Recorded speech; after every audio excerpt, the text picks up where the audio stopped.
Absolutely.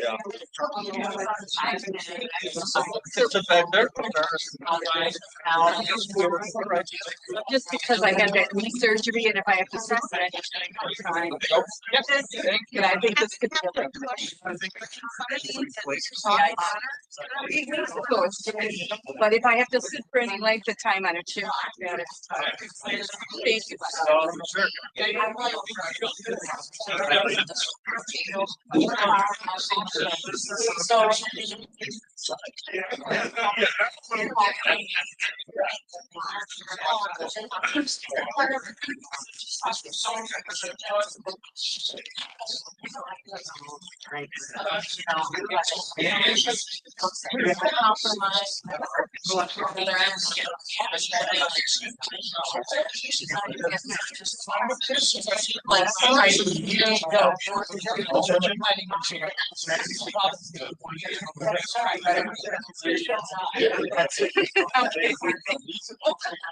That's what I need. Person other than the applicant would try to speak.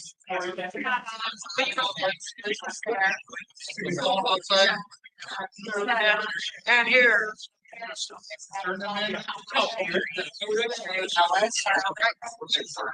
Yeah, sure. Anyway,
those are red back there.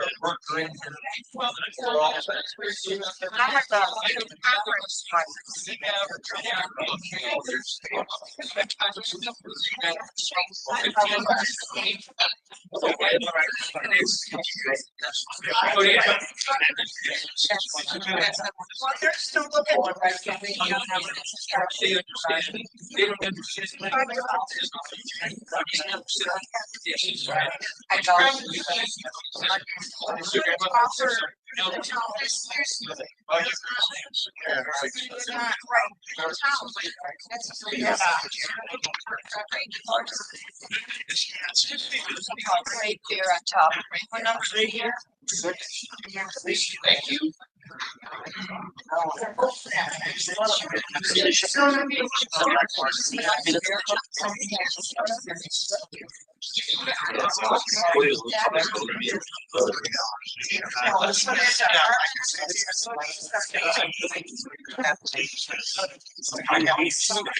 Comments you made in June in the resident, we have to repeat those comments again tonight, just new ideas, no thoughts. Okay, just want to make sure.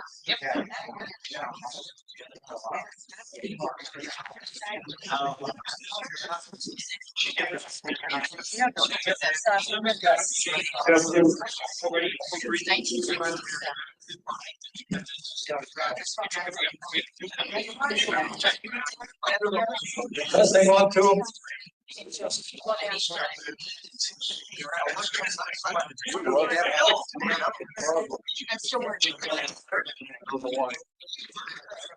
He likes to cut down.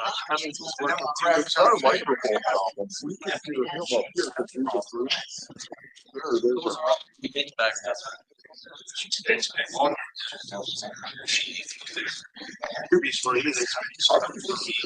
Testing, testing.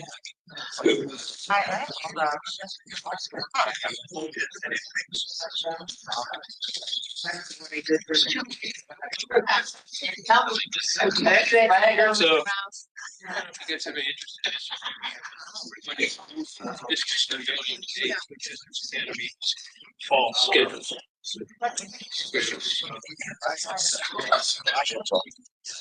Yellow slips come right here. Sort of right here. Yellow slips come right over here.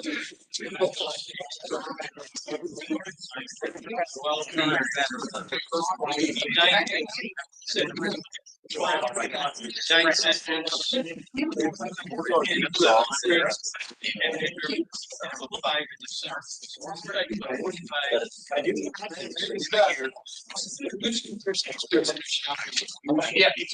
Yeah, go ahead, just.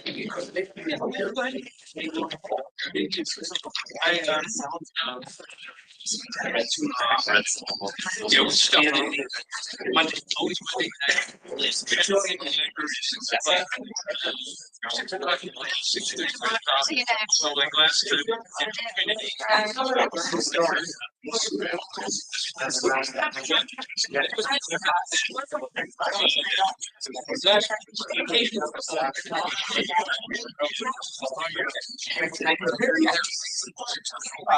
Right over there.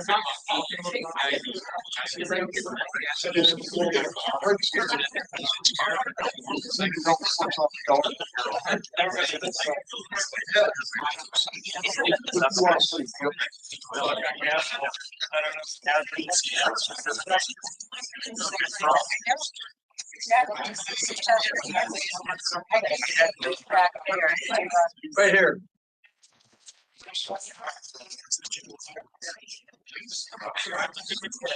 Yeah. Right there. These two right up front. Right up front.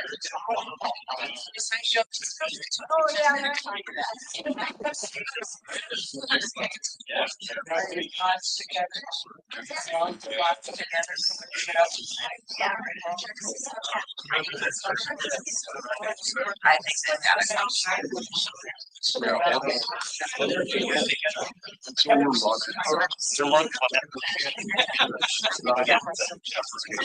Yeah. Which one you're on? Oh, right here, okay.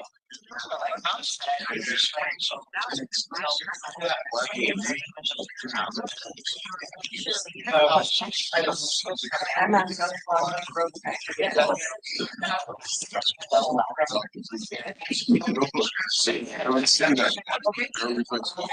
You don't have those lines.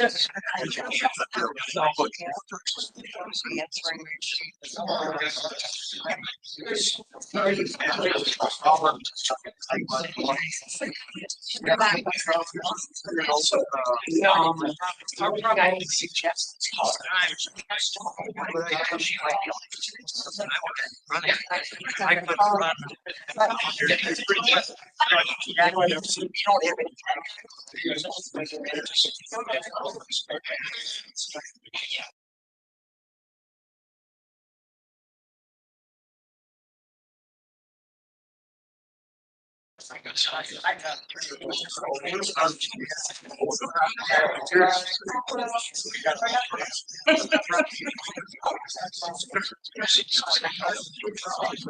I think I'm relocated, but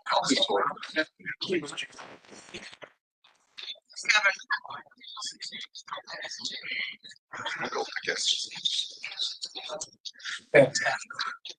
If you haven't turned in the yellow slip, they come up here to Todd here at the front. There's two hearings tonight for the Board of Adjustments. We're first, and the zoning folks will be after we have our two hearings first. We're trying to get the speakers on the Can ceiling everyone back hear there on anything? for the audience.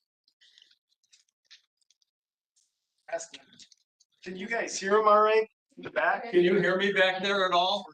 Yeah. All right, here we go. Pretty good, Barry. I'll call this meeting of Sheriff County Board of Adjustments to order. This meeting will begin with a public hearing.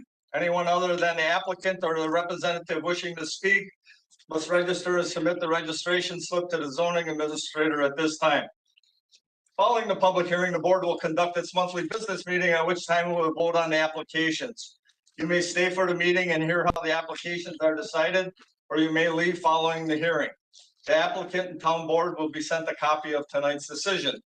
Any other person wishing to receive a copy of a decision can sign the sheet on the table at the front of the room. Those of you wishing immediate knowledge of the outcome of these proceedings may call the county zoning office tomorrow morning. The procedure we will follow for hearing each application is, after each application is read, the applicant, their agent, or representative will have the opportunity to present their application, followed by any questions or comments from the board. Then all correspondence will be read. Then others in favor will have a chance to speak. Anyone objecting will then have a chance to speak. I will then ask for a summary of the board's field observations and any staff comments. Finally, the applicant will be allowed a chance for a brief rebuttal if they wish. Anyone wishing to speak should use the microphone in the front here, state their name, and direct their comments to the board. I ask that all testimony be kept brief and to the point. If you are here testifying as a nearby landowner, please tell us where your property is located relative to the subject property. Tonight's hearing will be recorded, and the recordings will become part of the record. Comments that are based on hearsay or secondhand information, as well as slanderous or prejudicial remarks, will be ruled out of order. The board has looked at all the properties, and the record will reflect these observations.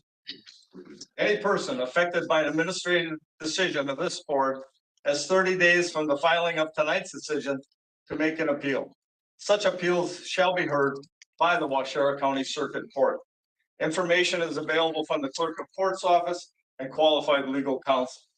The county assumes no liability, makes no warranty as to the legality of any construction commenced prior to the expiration of the 30-day period. I'll now introduce the board. John Shirk, George Peterman, Jess Urban, John Benz, I'm Kevin Fitzgerald, and our zoning administrator, Todd Wallace.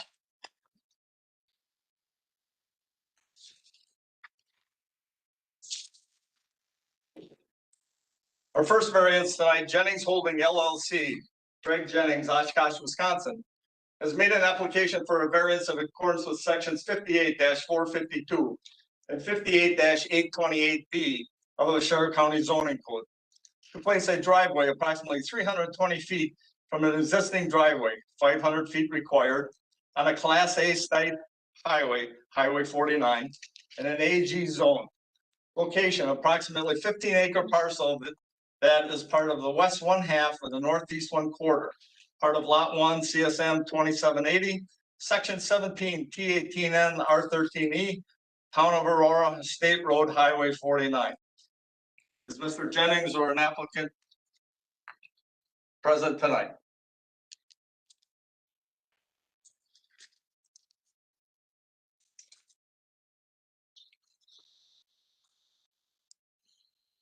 I am Gregory D. Jennings from Jennings Holdings. Thank you for being here. And so I submitted this application to get a driveway to this number 2 parcel of the 2 parcels I bought. We feel that having a driveway would be most effective upon development of this parcel, because not having a driveway, we would have to come approximately 1,000 feet behind 2 other houses, and it could cause confusion and for rescue vehicles, fire departments, whatever. And we feel that that having a driveway is a necessary need for our parcel. Okay, I have a few questions for you. Answer as best as you can. Have you had a recent survey there? I believe there was a survey completed just before I purchased. Okay. How far apart will these driveways be then? Where you wanna put one and where the other one's gonna be? So I think it's so from the application to the state highway department. I'm looking at it, it says it's 367 feet from one driveway. And I think 347 from the other driveway. Have you talked to the town about this? Yes, I spoke with the town of Aurora. They're all for it. I spoke with the highway department. They didn't have any opposition. There was a whole list here, actually. The State Department of Transportation? Correct. I spoke with Brian Freemark, Kelly Nicholas, and CJ Young from the town chairman of Aurora. Okay. And nobody was in opposition. Have they indicated whether a culvert is gonna be needed here? Yes, a culvert will be needed, and we understand that. Other options would be the 1,000-foot driveway, plus there's some possible wetlands that would affect back there too. Yes, there is. The thing is that my property surrounds two other houses with addresses on Highway 49. So I own the property to the north and to the south, and right in the middle is two other houses. So the confusion is the problem. If we build either one of these parcels without having that second driveway, there's going to be confusion with fire rescue, whatever. Parking is not a problem, turning around is not a problem. The hardship is that there's two close driveways, so you're trying to put one right in between here, kind of, to get into that parcel. Correct. If approved, do you know what permits you'll need? Yes, I believe I have all of that completed already. If this was approved, when would you start? I would put the driveway in right away. That's all the questions I have. Anybody else on the board with a question? Please have a seat, and if you need a rebuttal, we'll give you a rebuttal, and we'll go right into correspondence. We haven't received any correspondence.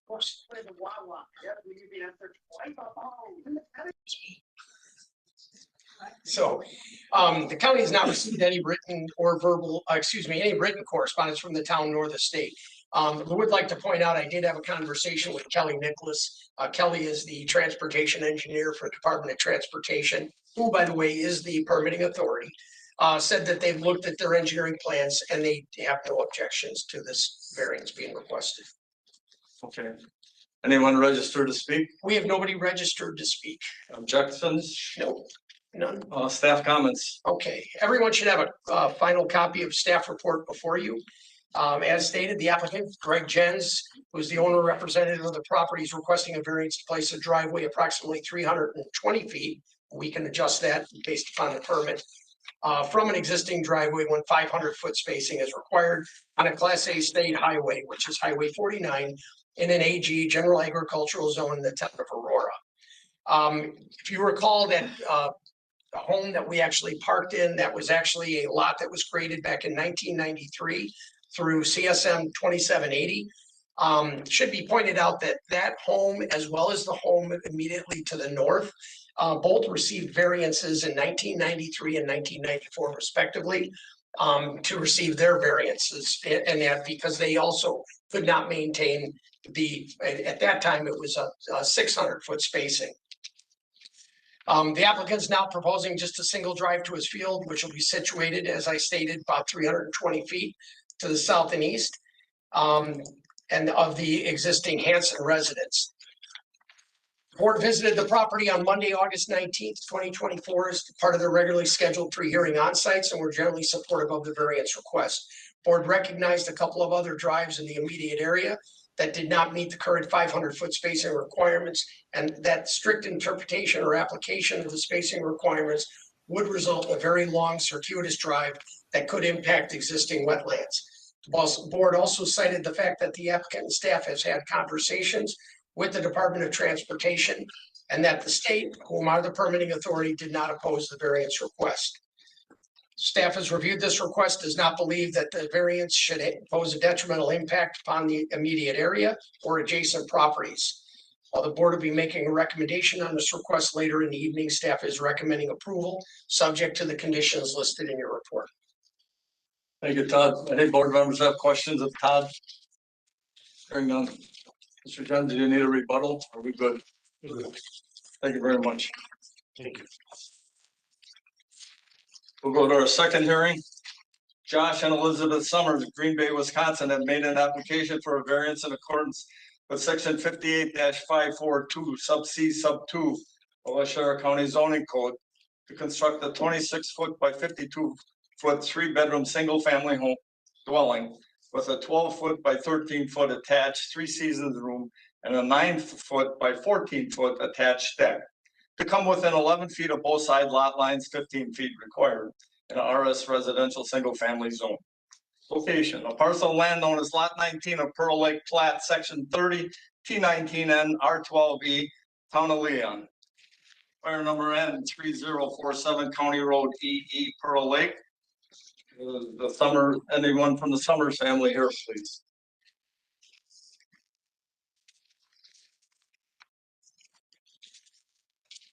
Thank you for being here. State your names and My name is Elizabeth Summers and this is my husband Josh. My name is Joshua Summers. tell us a little bit what you want to do there, Elizabeth. Sure. So our current property has approximately a 680 square foot cottage on it that was built in 1960. We are looking to raise that property and rebuild a new cottage, and we're hoping to get 11-foot side yards rather than the standard 15, so that we don't have to build a 20-foot wide new cottage. We can adjust it to about 28 feet wide. I have some questions for you, answer as best as you can, so we'll get through it. Has there been a recent survey? In June of 2023 by Todd Nelson.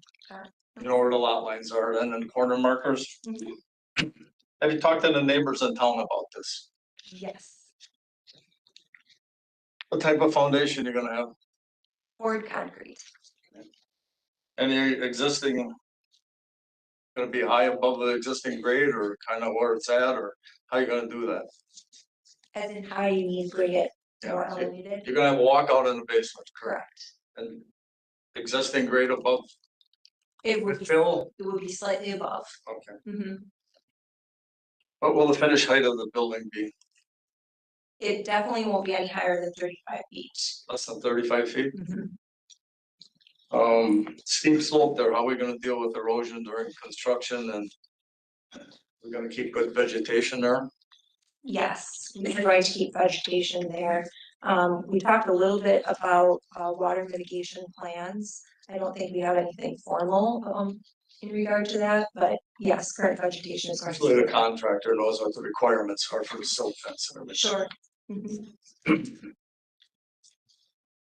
Do you have any other improvements planned besides the cottage? Not at this time. Besides the side lot setbacks, all the other setbacks will be met. You'll have an average toward the front for the lake setback, and you'll be far enough from the road, correct? That is correct. Okay. When we were out there, we learned that you're gonna redo the septic system. That is correct. Any there's no non-conforming structures there. Didn't see any. It's a narrow lot. Any other options, do you think?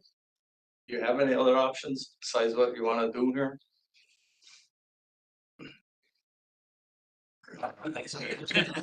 Yeah. I mean, we're kind of, it's, that's why we're here. You're kind of- We're kind of restricted on all sides. The hardships are a narrow lot, Yes, steep slope. steep slope. Permits will be needed. Yes, correct. You'll have to deal with the zoning here and everybody else. We're very familiar, thank you. If an approval is granted, when would you like to start building? The earliest we would start building is spring of 2025, but potentially later than that. If a variance is approved, you have a year to get it done, otherwise you gotta come back for an extension, Okay, just so you know. thank you. Board members, any questions? Are you planning on putting up a garage of any kind? Eventually, yes, we do plan on putting up a garage, ideally a two-car garage. Detached. John or George? John. We're sharing a microphone. Okay. Becky would Try to not get give along, me, okay. I don't have a battery for mine. Yours is open there. Anyway, so when we did the onsite and I walked to the lakeside, the existing cottage there, how are you gonna handle the runoff from the roof? The water that comes down, because right now there's some sheet metal there, Correct. which is obviously not doing anything. So what plans do you have, or does a contractor have to contain the runoff primarily from the roof? Did we talk through that? No, I don't think we had any plans set up for that right now. Okay, Todd, would they then work through land conservation? Correct. And one of the conditions of their approval, like we've been doing with all of these narrow lot situations, is that, you know, gutters and downspouts would be required. Downspouts then have to terminate into a French drain system. And then the French drain system is typically run in a rock course base down close to the water, terminates about 35 feet away from the water, another rock pile. And my guys in land conservation will help you design that. Great. Answers my question. Thank you. All right. You're welcome. George, anything? Nope. Jess? Okay. Do you need a rebuttal? Not yet. We'll ask in a little bit though. Sure. Okay, if you wanna stay right there, we'll get through this, otherwise. We'll go right through correspondence, County's received no correspondence. favor to speak, And nobody's registered to speak in favor, against, or even informational. okay, staff comments, Okay, once again, just referring back to the staff report you have before you. County maintains very little information on the original home and sanitary, as most of these improvements predate county zoning.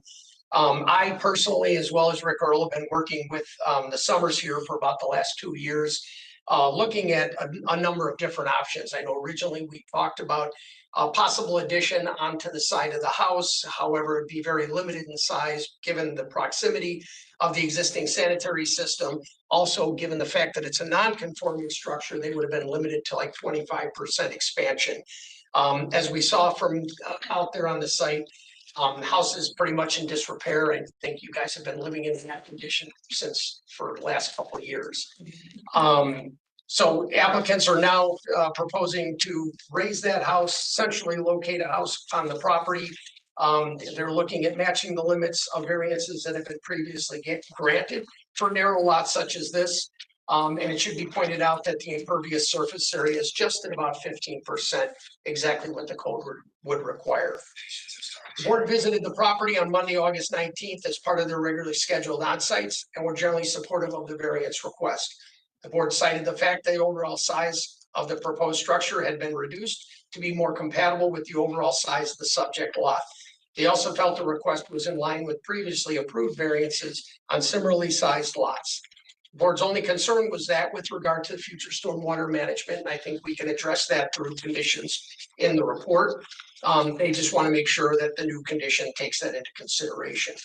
Staff has reviewed this request and believes the applicants have gone to great lengths in an attempt to address our concerns and design a home that's more in scale with the size of the lot and in keeping with past variances. Staff is recommending approval of the variance, subject to the conditions listed in the report that you have before you. thank you, Todd. It should be noted too that the current cottage there is closer to the side lot. The new building will be more in the middle. Correct. It's centered on the middle of the lot, which is always good. Any questions of Todd? No. Hearing none. Do you need a rebuttal? Okay, Thank you. thank you. We're gonna go right to our business meeting. I'll call in order. Roll call, show the 5 of us here. I'll accept the motion for approval of the agenda. Jess, second. All in favor? Aye. Motion passed. Approval of minutes from Monday's meeting. Mr. Chairman, I'd so move. I have a motion, a second. I'll second that. John Schurk seconds. All those in favor? Motion passed. New business action on the public hearing. And our first one we will hear is Jennings Holding LLC, Oshkosh, Wisconsin. Town of Aurora, State Road Highway 49. Do we have a motion? I'll make a motion to approve the variance request submitted. Do we have a second? I'll second that. Who second? John? Okay, we have a second. George, your reasons for approving? So reasons for approval. An unnecessary hardship is present and the current code requirements would be unnecessarily burdensome and prevent the applicant from using the property for a permitted use because a minimal relaxation of code has been granted. Current lot maintains no access onto State Highway 49 and the construction matches the lot and available area. A hardship or an unreasonable burdensome limitation of setbacks is due to unique physical features or limitation of property and not the circumstance of the applicant. Because the lot is a current lot of record with no access onto a public roadway. And there are similar lots with variances for access in the immediate area. The variance will not harm the public interest or neighboring land uses and damage the intent of the zoning code because visibility is good at the driveway location. A turnaround is proposed. The proposed use will not harm public zoning code or neighboring land uses if conditions are followed. A literal enforcement of the zoning code would be unnecessarily burdensome. Therefore, if the requested variance is approved, the following conditions shall apply. The development must be in substantial compliance with the site plan and testimony provided at the public hearing. Any proposed filling and grading shall be done in accordance with the site plan and additional information provided at the public hearing. All other required setbacks must be complied with. All permits must be obtained. All code requirements must be complied with. It is the responsibility of the builder and landowner to protect the neighboring lots and road during construction. Standard erosion control plans must be in place prior to construction. A driveway permit must be obtained from the State Highway Department, and the construction of the driveway must be in accordance with that permit and any other standards, including end slopes, minimum and maximum top widths, and other requirements. A property address must be assigned based on the driveway location once the permanent location is determined. And the applicant will allow agents of Washington County to access the property to ensure compliance with the terms of this decision, Washington County codes and state and federal laws. Thank you, George. The board has heard George's reason. We have a motion and a second. We'll take a roll call vote. Jess Urban? Yes. John Schurk? Yes. George Peterman? Yes. John Benz? Yes. And Sherman votes yes. Approved 5-0. Our second and last one for us, Josh and Elizabeth Summers, a parcel of land at N3047 County Road EE Pearl Lake. Do we have a motion? Mr. Chairman, I would move for approval. We have a motion by John Benson. Is there a second? I'll second. George Peterman seconds. And John, your reasons. Yeah, they're not unnecessarily hardship is present and the current code requirements would be unnecessarily burdensome to prevent the applicant from using the property for permitted use because very few alternatives exist due to the narrowness of the lot. The impacts of construction are being minimized by mitigation. The minimal relaxation of the code is being granted. The circumstances are beyond the control of the applicant and are unique to the property, not the applicant. The lot predates zoning regulations. The construction matches the lot and available area. The hardship, unreasonably burdensome limitation of setbacks is due to unique physical features and limitations of the property, not circumstances of the applicant, because very little buildable area exists. The lot's very narrow, overall small lot size. And the variance will not harm the public interest or neighboring land uses and damage the intent of the zoning code because the septic will be replaced. This would make a bad situation better. Good vegetation exists or is being proposed. The proposed use will not harm the public, the zoning code, or neighboring land uses if conditions are followed. A literal enforcement of the zoning code would be unnecessarily burdensome. Therefore, the requested variance if approved, the following conditions shall apply. The development must be in substantial compliance with the site plan and testimony provided at the public hearing. First floor elevation and filling and grading shall be done in accordance with the site plan and additional information provided at the public hearing. All other required setbacks must be complied with. All permits must be obtained, including land use, building, and sanitary. At the time of building permit and land use permit, the application shall revise the plans to incorporate gutters and downspouts on the elevations of the home. Said downspouts must be then connected to a French drain system. All code requirements must be complied with. It's the responsibility of the builder and landowner to protect the neighboring lots, lake, and road during construction. Standard erosion controls must be in place prior to construction starting. Any future construction cannot occur without first obtaining a variance. The driveway shall meet all code specifications and shall provide suitable turnaround to prevent backing onto the road. The applicant will allow agents of Washera County access to the property to ensure compliance with the terms of this decision, Washera County codes, and state and federal laws. The landowners are responsible for maintaining good visibility at the driveway entrance.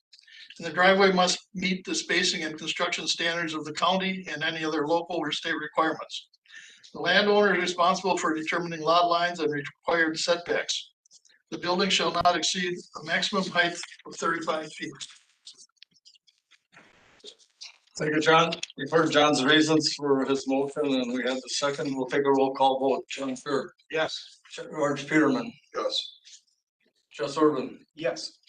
John Dents. Yes. Carmen votes yes. Motion approved. 5-0.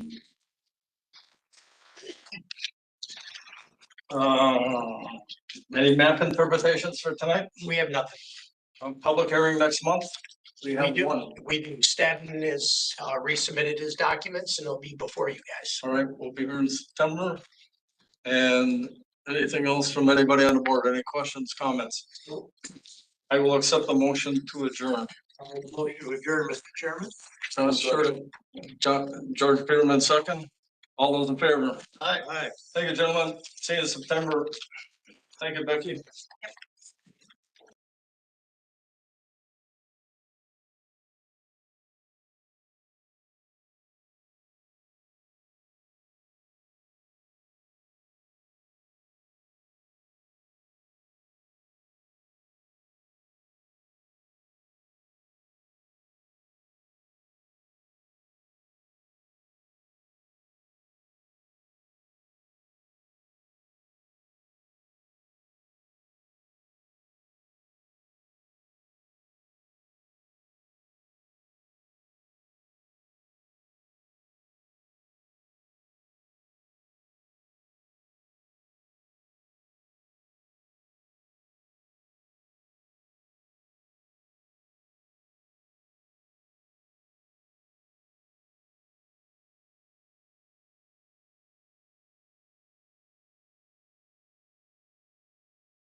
Sure.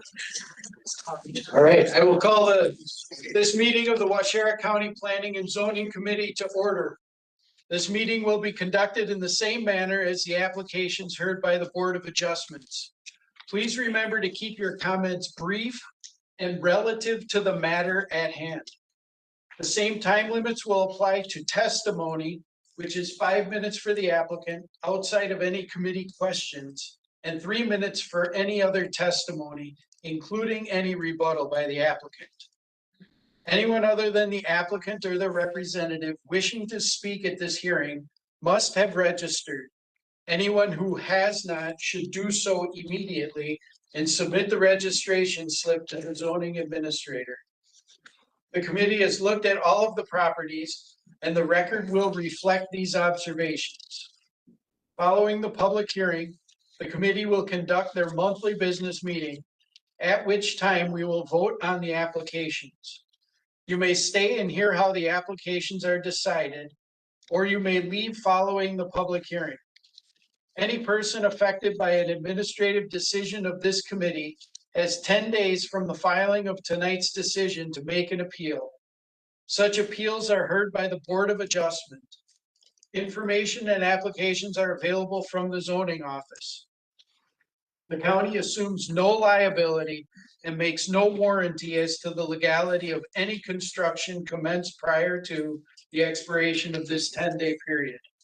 I will now introduce the committee. John Van Amerongen. We have Robert Wedel. We have John Jarvis sitting in as a second alternate. We have Mark Kirschner as first alternate. Bart Peterson. I'm David Bosshard. Todd Waller is the zoning administrator, and Becky Hubach is acting as secretary.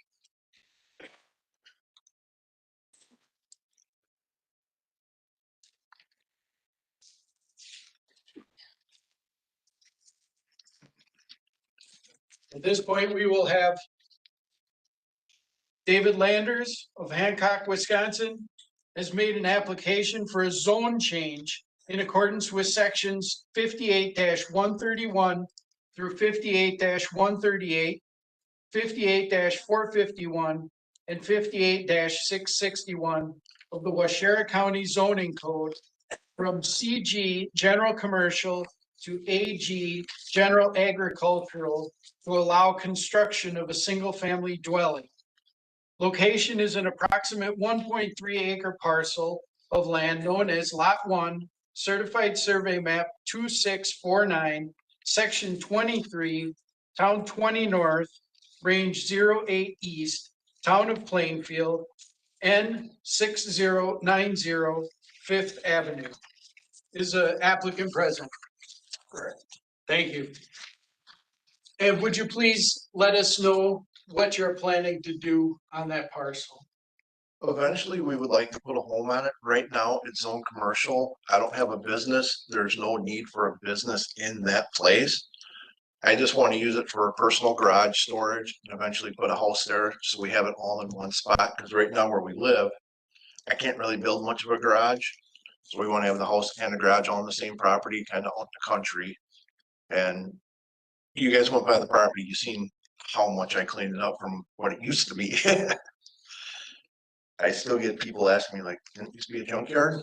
Well, so eventually we just want to put, you know, either a modular or a nice mobile home on the property and be content right there. All right, thank you. Is there any correspondence? I have no questions for this applicant. Does any other member of the committee have questions for this rezoning? Any correspondence? The county has received no correspondence on this. Is anyone in favor? Yeah, we have Nobody registered to speak? yeah, nobody registered to speak in favor or objecting or even informational. All right. All right, then you may have a seat and we'll go into staff comments. Can I just add one more thing? Sure. We have talked with the town of Plainfield and they're all for it. All right, thank you. Thank you. Okay. Everyone should have a final copy of the staff report before you. The lot in question is a 1 acre lot approximately 1 mile south of State Route 73. Originally created in 1992 through a CSM, is obviously immediately east of Interstate 39. Should be noted that the property was originally zoned AG General Agricultural, but the county approved a zone change to CG a year prior in 1991 to allow a used car sales and service facility. Property has been vacant and unoccupied for years now. However, through the years, this has been a continual eyesore and subject to numerous zoning enforcement investigations due to the illegal storage of in-ops and vacated semi-trailers. It was just recently in June of 2023 that the Landers purchased the property. They've done a tremendous job in terms of cleaning up the property, getting rid of all the in-ops and the semi-trailers, the vacated semi-trailers, and now wishing to put a single-family dwelling upon the premises. Would like to point out, and I know that we have not received any correspondence from the town. Town has indicated to me just verbally that they're supportive.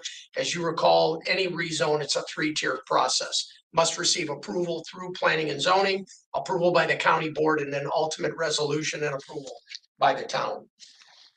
Committee visited the property at the recent onsite on Wednesday, August 21st, and were generally supportive of their request. Committee felt that reverting back to the original zoning would be consistent with the surrounding land uses and the zoning immediately surrounding. They were also very appreciative of the fact that the property had been cleaned up and that all in-ops and vacated semi-trailers had been removed. While the committee will be making a recommendation on this request later in the evening, staff is recommending approval subject to the conditions listed in your staff report. Does anyone on the committee have questions for zoning director? All right. David, did you need to rebut anything that was said? No. All right. So we'll move on to our next application.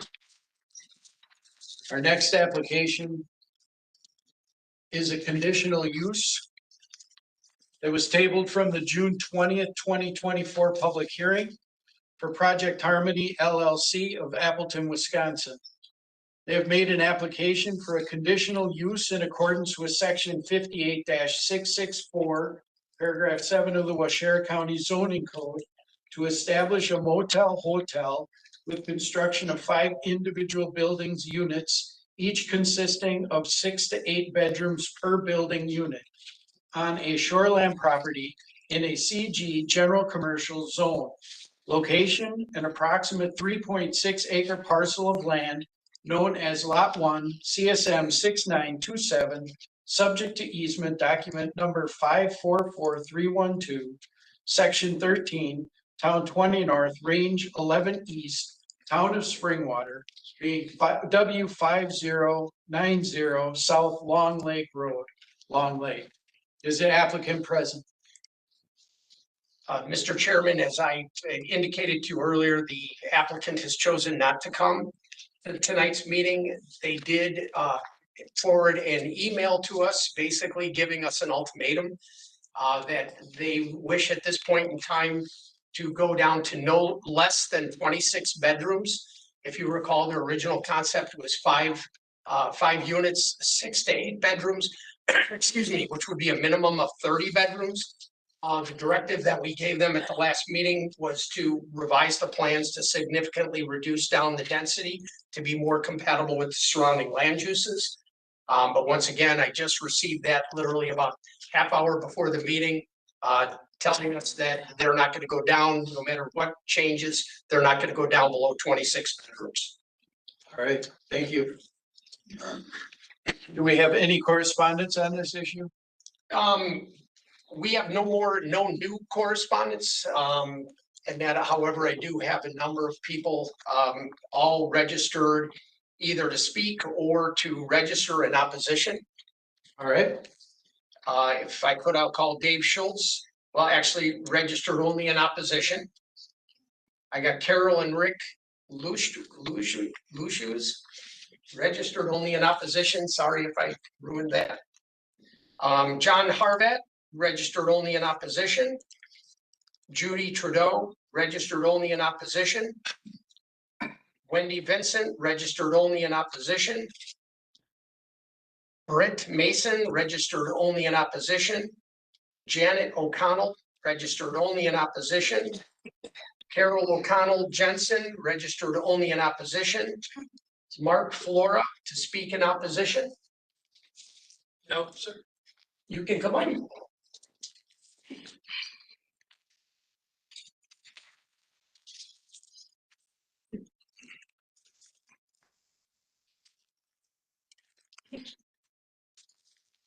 Good evening, gentlemen. My name is Mark Flora.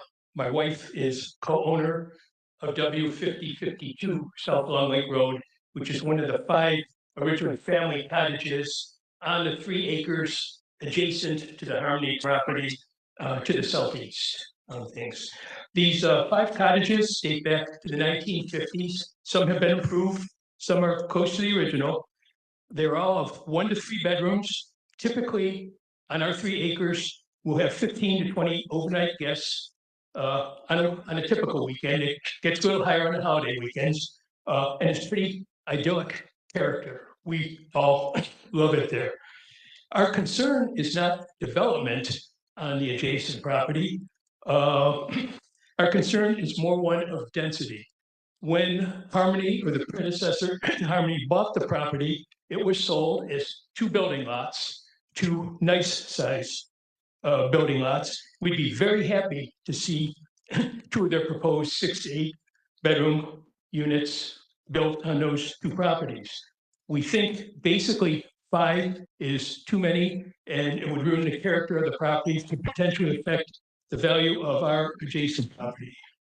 I'd like to commend the staff report for its thoroughness and draw the committee's attention to the staff report's recommendation without me going over one after another of those. They pretty much summarize those, the recommendations pretty much summarize the concerns that we have on that property. And that's all that I have. Thank you. Okay, I have Steve Kosnick, registered only in opposition. Kelly Stevens to speak in opposition. Just registered. Oh, I had speak in opposition. That's okay.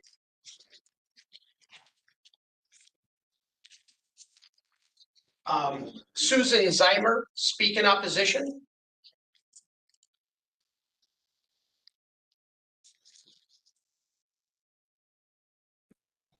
Hello, I live at 4986 South Long Lake Road, in sight and hearing of this development. I've been steward of this lake for 5 generations, and I plead with you to be a steward for the further generations. We don't want more people who are not landowners using our precious waters. And we have been stewards of the landing for over 20 years. I think I've given you a card that we hand out at the landing to try to keep our waters pure. As you know, this lake is a precious resource in Washington County, and it's been there for thousands of years, being carved out by a glacier. And we're just concerned to have all these people come who are not landowners and are using our waters. So I speak for the precious waters that we have. A little more about how our stewardship of the lake is by our landowners. 20 years ago, we formed this committee of Clean Boats, Clean Waters. And it was in a science project of one of the children of the lake on her senior high school science project. And now we have volunteers there for 2 hours shifts to alert coming boats to our waters. So I'm asking you to not grant this developer to bring in all these people to use our waters and who may be possible polluters since they are not stewards and landowners. And you as stewards of this precious lake need to look at future generations' use, and we need to keep it clear and beautiful. So please use your judgment to not grant this developer all these people. Thank you. Thank you. Kim Whitburn Blocksdorf, register only in opposition. Carol Pitzel, registered only in opposition. Tom Catlin, registered only in opposition. David Wagman, registered only in opposition. Rick Shaber, to speak in opposition.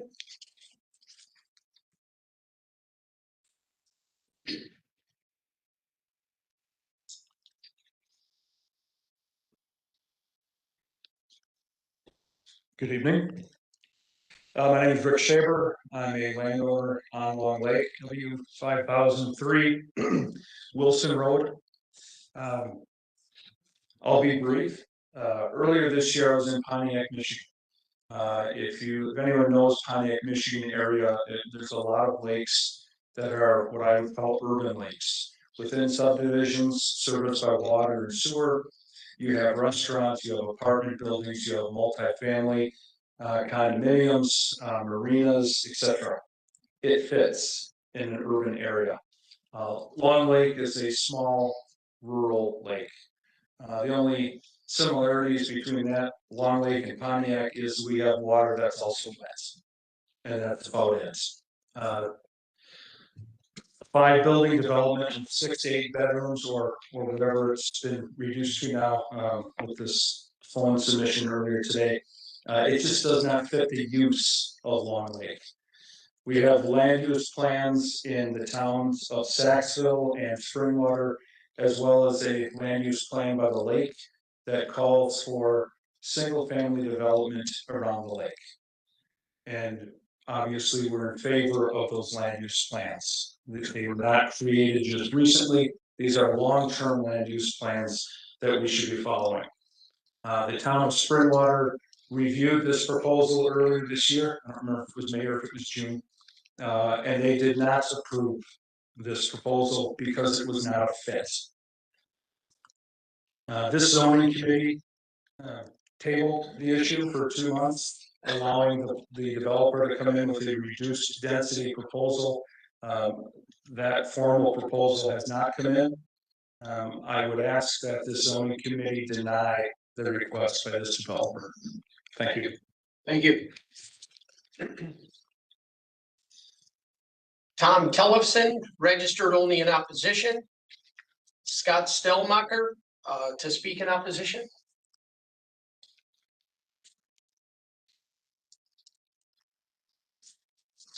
I'm Scott Stellmacher. My wife and I own a cottage, part of the same development that Mark Flora is part of. Their south and east of the property in question.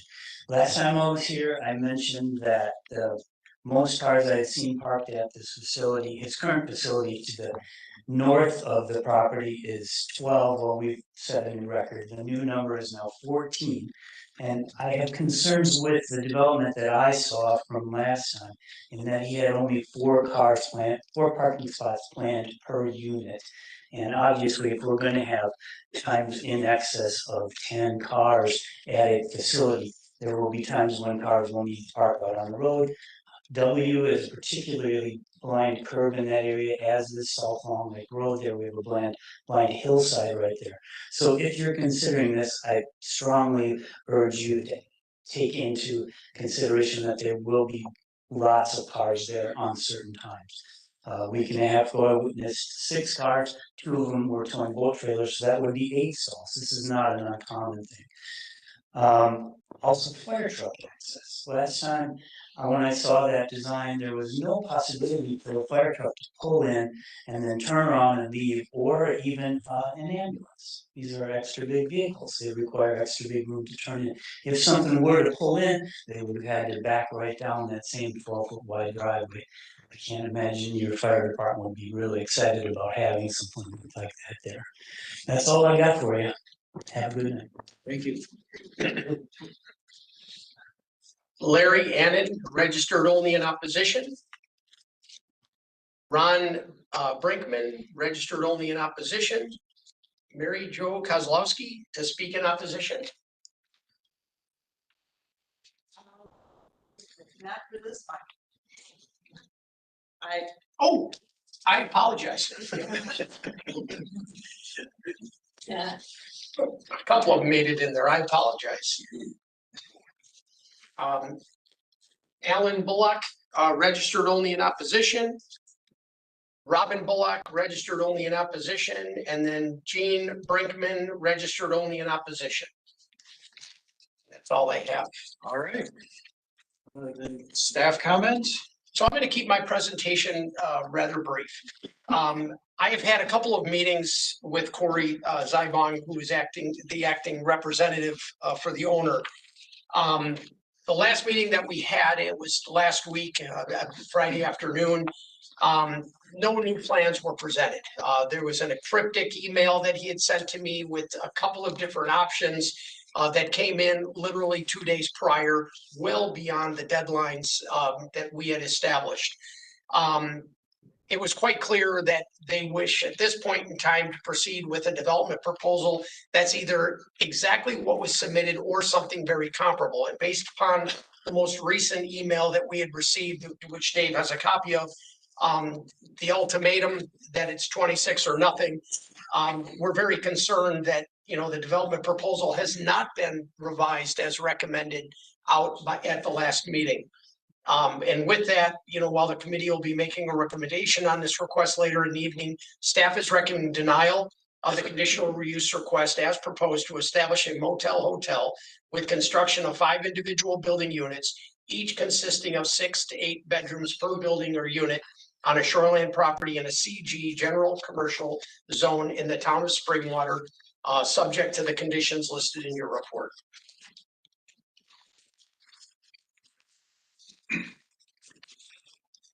Right, there's no applicant for a rebuttal. Yeah.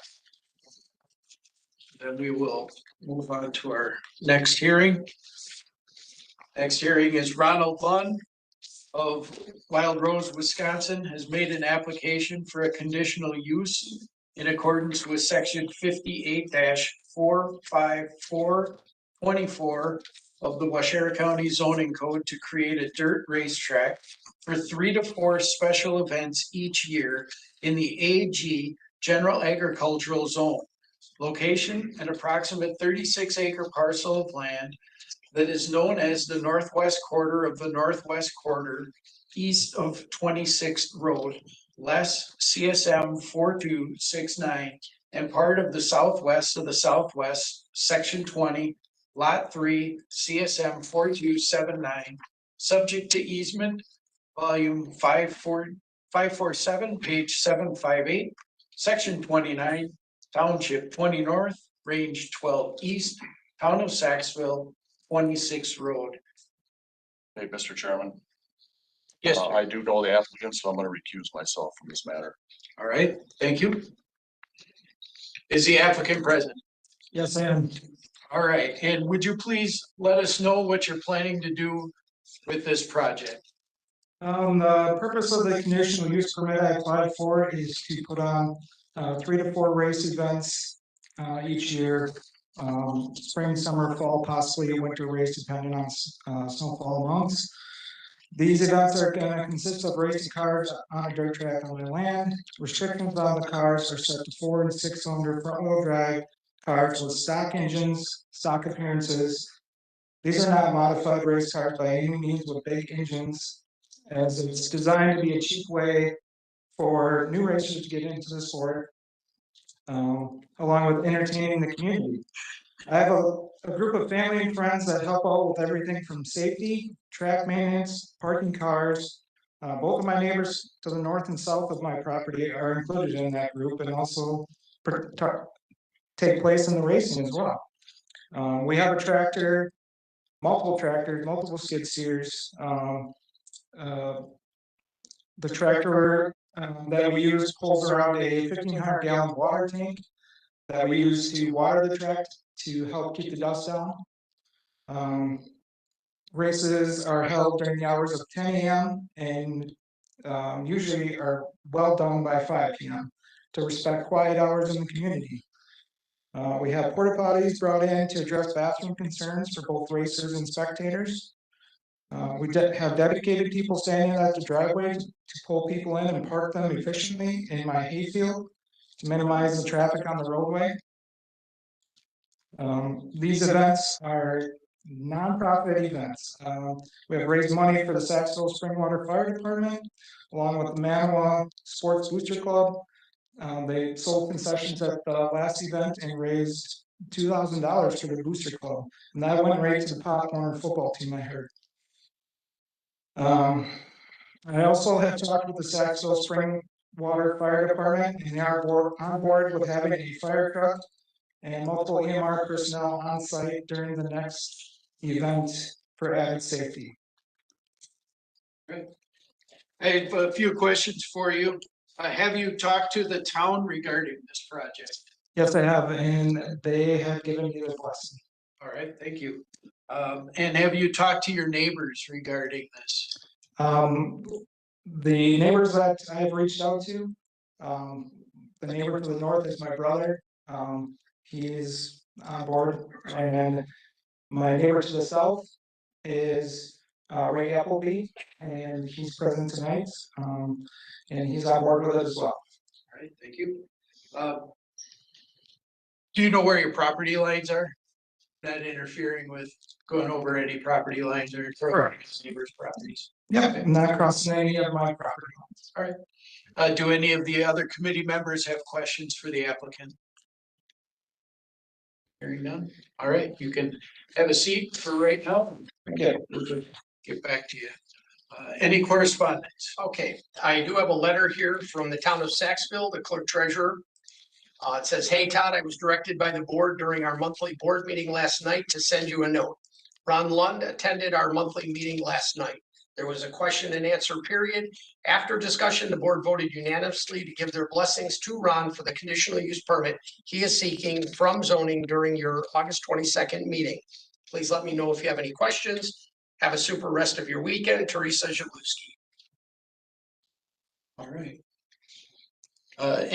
Anyone registered to speak? And I apologize. I guess I do. I have a couple of letters too I need to read it. So I handed out one that was given to me tonight. And I'll go ahead and read it. It says, "Hi, Mary, here it is. Thanks for sharing this with the board. Let me know if you have anything else. As a community, others may want to add other notes. Please be sure to have the board file this in the minutes. Make enough copies for the board members and the owner. Saxville Racetrack, questions and concerns. What is the minimum requirement for a notice to be given to the affected properties? Those of us who may be affected by the noise and commotion were never been given adequate notification. Isn't this a requirement of the Saxville board to provide this, especially since this land is zoned agricultural? If this is a nonprofit event, have you filed a 501(c) status? If it is not a 501, how will that be validated? When is an event? Is there adequate parking? Will the racing cars be required to have OEM, original equipment manufacturer, mufflers? This is required on snowmobiles, lawnmowers, etc. Noise is one of the biggest factors in our quiet area. How many people will be allowed? What happens between events? We need a definition if only blood relatives use it or if there is a 2-car max at a time. If there are time trials, if there are trial runs before the event or practice after the event. Will there be winter events? Request events went from 4 to 8, and I'll talk about that in my report. What about a conditional approval? Since an event may be planned, can we reevaluate sunset clause? If it is not working out, it should be tweaked, renewed, or stopped.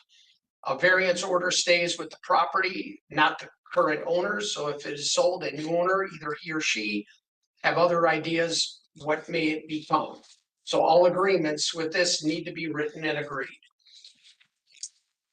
I have a letter also from Jerry Lund. I am writing to you as I heard about a public hearing in regards to Ronald Lund, and I'm unavailable to attend because of my prior commitments. I'm a co-joining landowner and would like to address the hearing through a letter and state that giving Ronald Lund access to bring dirt track events at his property is a great thing, and I wouldn't have any issues with his endeavors to do so. This event would be beneficial to the community members by bringing lots of people to Saxville, and it could benefit local businesses. Ronald also raises money for local charities like the fire department and youth football teams during his events. I don't have a problem with this moving forward and like how it brings the whole town together. If you have any questions or want more information, you can get a hold of me. And then he gives his number, Jerry Lund. I have a couple others. Dear Todd and Kyle, I felt the need to express my view of this item on your agenda for the conditional use permit being sought for Ron Lund's property. I support Ron and his request for this permit. He is asking to be granted for several positive reasons. I am sure you will hear many negative reasons at your meeting. Isn't it sad that everyone thinks they have the right to and should treat their fellow small town neighbors with such rude and hurtful controlling voices and opinions? After all, does anyone like to be told what they should and should not do with their own property if they are within the law? I am truly ashamed of how people have been reacting to this matter and to Ron, his family, and his friends. Ron has held 2 dirt track races so far, and I'm sure most of the people who will be in your meeting don't even know that, because they didn't hear about it until after the fact, and both events were publicly announced for attendance.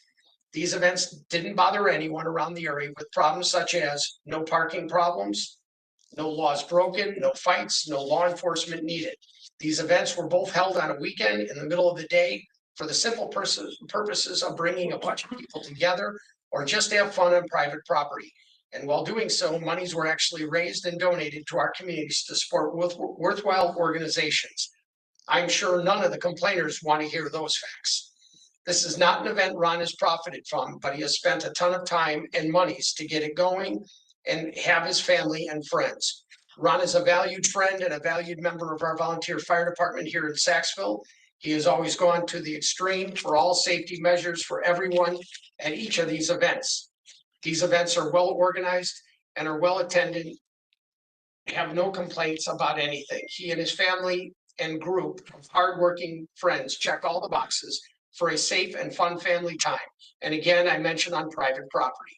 I know he will continue to check all the boxes in the future because that is who he is. And we, as his friends, will be there to support him all the way. Thank you for your time and my expressed view. Teresa Zagluski. Good evening, Todd. I'm writing this email in regards to the racetrack being built on the land of Ron Lund. He wants to open his property for a dirt racing track. He has held a few races this summer already and wants to have 4 to 5 races per year. My problem with this is that the noise destroys the peace and quiet that we have all been enjoying in Saxville. I am an avid hunter who has had access to the adjacent properties, and the loud noise is not conducive to the type of activity. The people who reside near the track will have lost their rural ambience and peace and quiet. Saxville is known for its quiet activities such as cycling, trout fishing, hiking, and hunting. I am asking the board to please shut down the track. Sincerely, Michael Oschenbrenner of Mukwonago, Wisconsin. I also have a petition here signed by 28 applicants. I would like to point out that 11 of the registrants on this petition appear to have been signed by the same person. There are no signatures. So I just need to point that out. But the undersigned of the property owners on Lake Christine and Saxville, we are opposed to the conditional use application of the above for the purposes of creating a dirt racetrack. And then lastly, I just have one more. Oh, I apologize. That's all I have. Right, anyone registered to speak? Yes, have numerous people here registered to speak in favor. First is Steve Kosnick. Registered to speak in favor.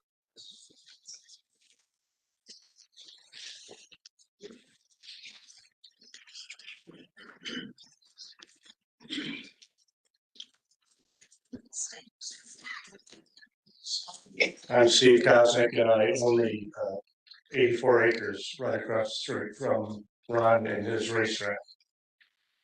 I've been to both the events and I think they're a lot of fun for people. A lot of people went. It wasn't very dusty. It really wasn't that loud for very long. I'm an avid hunter. I'm an outdoorsman. As I said, I own the land right across the street, almost between he and Lake Christine, most of it. And I have absolutely no problem with young people trying to get community together, raise money for people. It's only a couple, 2 or 3 times a year, maybe 4 if it's in the winter. And I think that he should be allowed to do this. All right. Thank you. Kelly Stevens, speak in favor. Yeah, I checked the wrong box, just in favor. I'm sorry? I'm in favor, but I just checked the wrong box. Oh, okay, just registered, okay. William Dorset, speak in favor.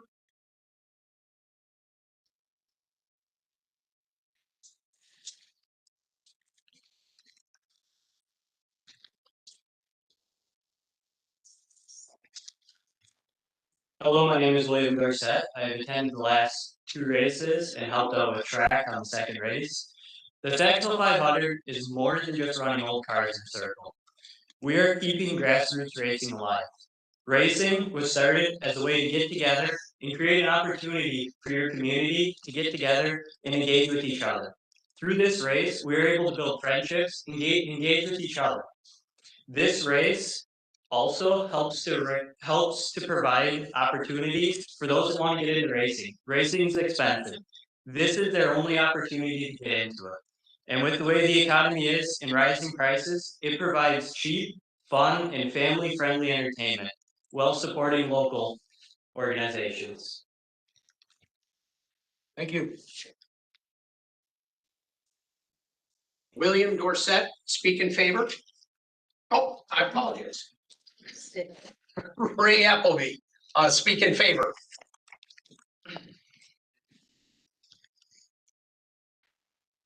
My name is Ray Appleby. As far as I can tell, I'm the closest neighbor to Ron in attendance tonight. I own the property directly south of him, 50-acre farm. They used to be, I don't know if anybody's familiar, used to be the Cellar Dairy Farm. I don't know what people think this event is. I don't know if it's the quality of people. I bring my kids to this event. I have a 2-year-old, a 6-year-old, and an 8-year-old. My wife also attends. I raced in the first race, the second race, so I was just there to watch. During the second race, actually, I had to go home and do chores. I raced Seattle. So I was at home for probably 2 hours during the middle of the event, doing chores. You would think, as being the closest neighbor there, as loud as everyone seems to think it is, I wouldn't have been able to function or do my tasks that I had to do during the day. I mean, you would think I have a big steel barn, so you think the noise that everyone was so concerned about would just be echoing off the barn. I wouldn't be able to think. I think what this guy's doing is great. My kids really enjoy it. There was 400 or 500 people there in attendance last time, and I don't think that anyone walked away from there saying that they didn't have a great time. And I think anyone that is opposed of the local volunteer fire department getting donations, they need to seriously reconsider. Thank you. Stephen Overfeld, registered only in favor. Troy Simonis, registered only in favor. Tad Masaros, registered only in favor. Scott Bauer, registered only in favor. Owen Friday, to speak in favor.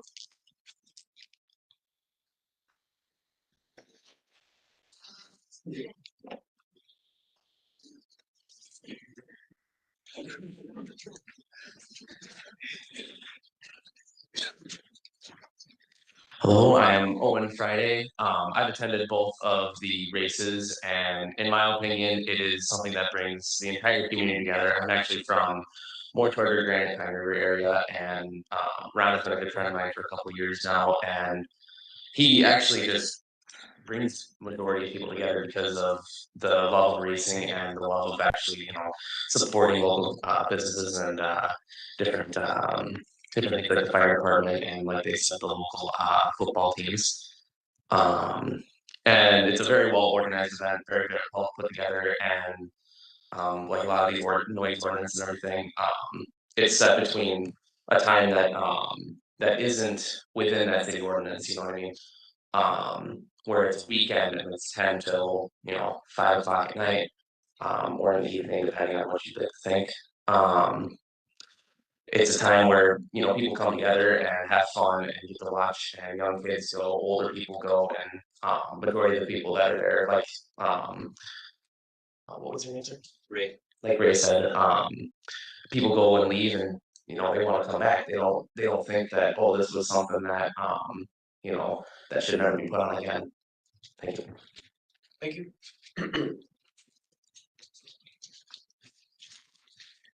Nick Friday, speak in favor. Okay. Gaber Boersma, speak in favor, also registered only in favor. I checked the wrong box. I'm gonna check the right one.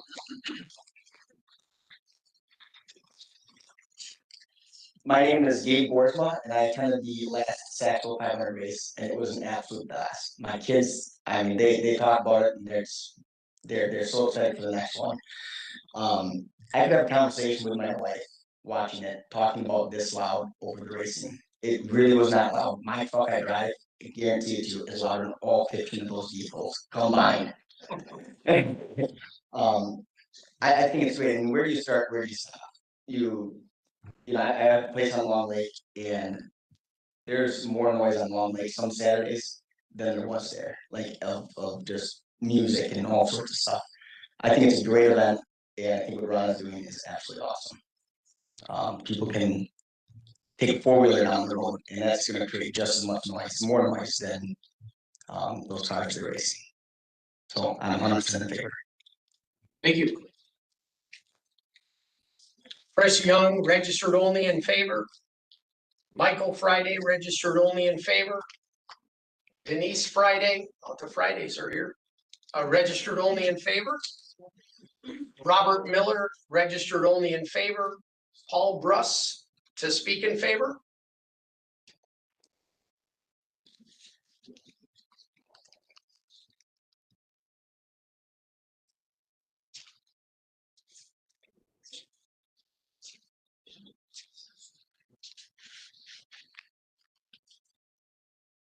Good evening.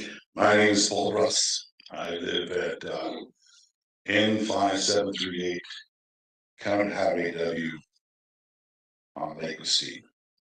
I've been here for 30 years. I want to say that I have been involved in the same kind of dirt track racing 10, 15 years ago, not nearly as well organized or sanctioned as it's. We're just a bunch of good old boys getting together doing a red egg NASCAR. And we had a blast.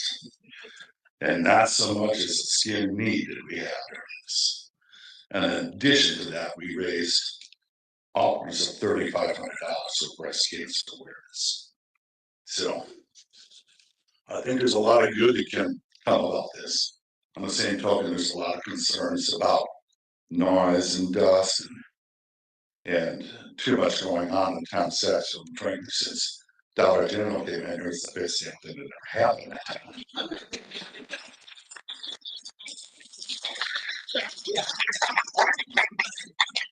So it's about time, I think, you put Satchel a little bit more on me. And if this is good, wholesome fun, it'd be all right as far as I'm concerned. Now, I want to say that I am president of the Lake North Association, but I am in no means representing the Lake Association. We have a meeting this Saturday, and it will be a hot topic. But we're going to be informed. Previous to this, We weren't informed. So I'm gonna say that you guys got the ball. You should have let us know because we're the biggest taxpaying community within a quarter mile of that track. And you should have called us on it. Should have let us know what's going on. Now, yes, we probably should have attended the meeting. But if you don't know what's going on, the hell. The races that were held, I hear from some of my neighbors, yes, they could hear it. Was it objectionable? I don't know. I never heard it. I'd like to monitor it and see if the noise is going to be at a point of complaints, that there'd be a formal complaint put in with whoever made that jurisdiction, maybe the sheriff, well, road police, whatever it is. And they don't need to be bothered with this either if it really is necessary. But if someone's going to make a formal complaint, it better be noisy. Now, another thing I want to state is that you mentioned that someone made a mention in one of the sources emails that they recommended original equipment mufflers. I can't say enough vehemently. That is a bad thing to do. Those mufflers come flying out of there and like catapults off those cars.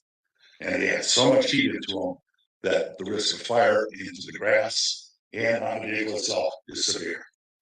So you gotta trust Ron and his mechanical judgment and how he runs his cars out there. 4-cylinder, 6-cylinder cars can't make that much noise. If we're worried about the noise, we're gonna have to outlaw chainsaws, Harley Davidson, and deer hunt. That's really all I have to say. I'm more than willing to have a ballot vote at my membership meeting this Saturday. There's 54 members. And at that point, we'll have a ballot vote, and they're gonna vote without peer pressure and being informed of what this is all about and present it to you. That's all I have. Thank you. Ashley Pettit, registered only in favor. Jacob Pettit, registered only in favor. Dalton Bone, registered only in favor. David Picard, to speak in favor.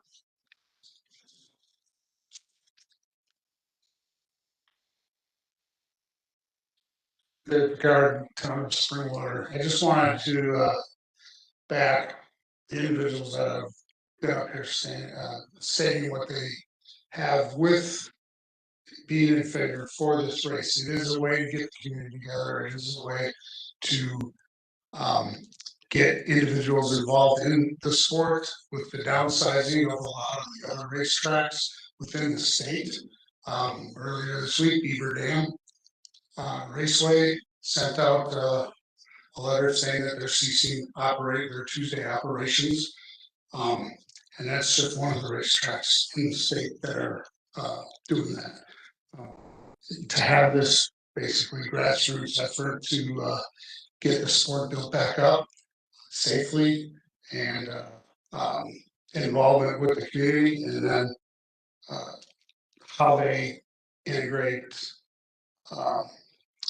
the other booster clubs to be there to support, and that ability for them to get donations for what they do. If anyone is against this, they need to look at where they stand when it comes to freedom in America. We just we keep losing it, and having the ability to have this here on support of. Thank you. Thank you. Devin Friday, speak in favor. Okay. Tyler Bauer, registered only in favor. Jasmine Bauer, registered only in favor. Devin Bauer, registered only in favor. Zach Brooks, registered only in favor. Joshua Schmidt, registered only in favor. Tucker Lund, registered only in favor. Clyde Wenvant, registered only in favor, and Angie Lund, registered only in favor.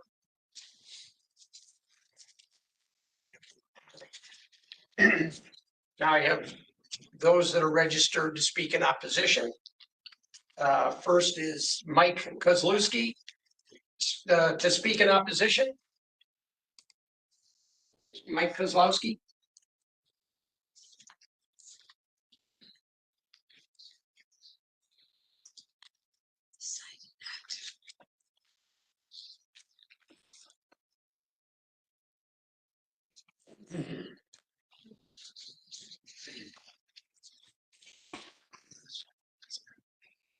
I'm like Mike Kozlowski, and I have a property on Lake Christine.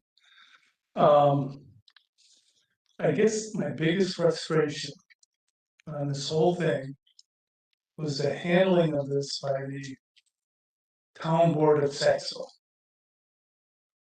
All of a sudden, this week, I'm informed about this proposition being presented to the county. And my first thought is, if the town of Saxville, why are they bringing this to the county? Are they trying to, hide something? I don't know. But the more and more I hear of this, my strong opposition isn't as strong as it was before. I guess the only thing my major concern is right now, this conditional is what, 4 events a year? Okay. What if Ron decides that he'd like to expand it, like to maybe 8?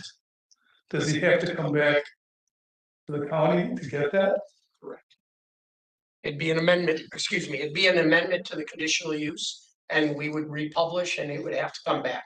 Because for something like this, obviously with the opposition, I wouldn't consider any change a minor amendment. I would consider it a major amendment, something that we would have to go back, publish in the paper, re-notify, and do this all over again. So I guess basically, if the conditional proposal was 4 events, I would say I have no opposition to it. Even though coming into the meeting, I was opposed. And what I've heard from Ron and so on, sounds like he's got a good handle on it. So that's all I can say.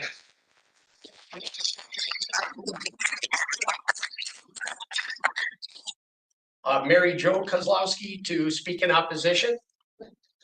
Mike, you might have troubles tonight. Can I just say that my concerns have been addressed? Or do I have to go up there? No. Okay, my concerns have been addressed, so. Okay.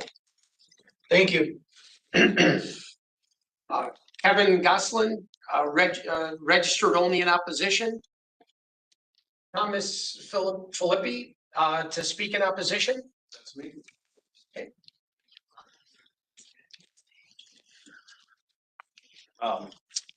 Tom Philippi, I live on W4301 South County Road A, which is just south of that property.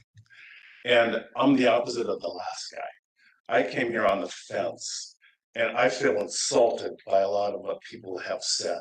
We were sitting out this summer, and I could hear it. And it was all day long, and there's a loudspeaker where they announce the events and everything. And it isn't just quiet, no matter what anybody says.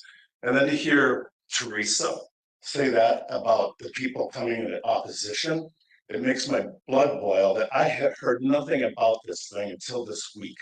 And then most of these people are with the fire department, are involved with the race. And I'm not, and I find it, I just think it's not right the way it's gone through. And it does make a lot of noise. If you do pass it, then some of you should come out and sit on our property when it's going on. And I don't know if it's just cars. I remember, I heard it this summer. I didn't know what was going on. I drove down on the property and there were cars parked along the road. It was towards the end of the day. And it wasn't just all contained in that. And it seems like, I'm not gonna say it was for sure, maybe 4-wheelers were racing too. The engines are loud. And it's not like you're at a stock car race, but if you're trying to sit outside and relaxing, or if you are hunting, it is a bother. And I support the fire department. I don't donate money to it, and I appreciate what they do. But I do not appreciate what some of the people have said here tonight. And I do have the right to live on my property and not be affected by what other people are doing on their property. There's a right way to go about this. I do not think it's been done the right way. And I think it should be done the right way, and more people should have a chance to have input for tonight. So I'm more against it now after hearing people speak and saying things about like me who are against it. But that's it for me. I'm really against it now. And I appreciate what he's doing for the fire department, but that doesn't give him the right to bother me when they have them. And I don't know how many times left. Thank you. Thank you. Todd Jakowski, speak in opposition.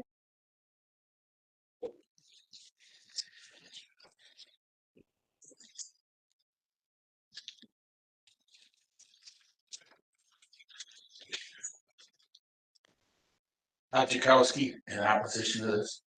N5733 East Peterson Drive is the property that my wife and I own.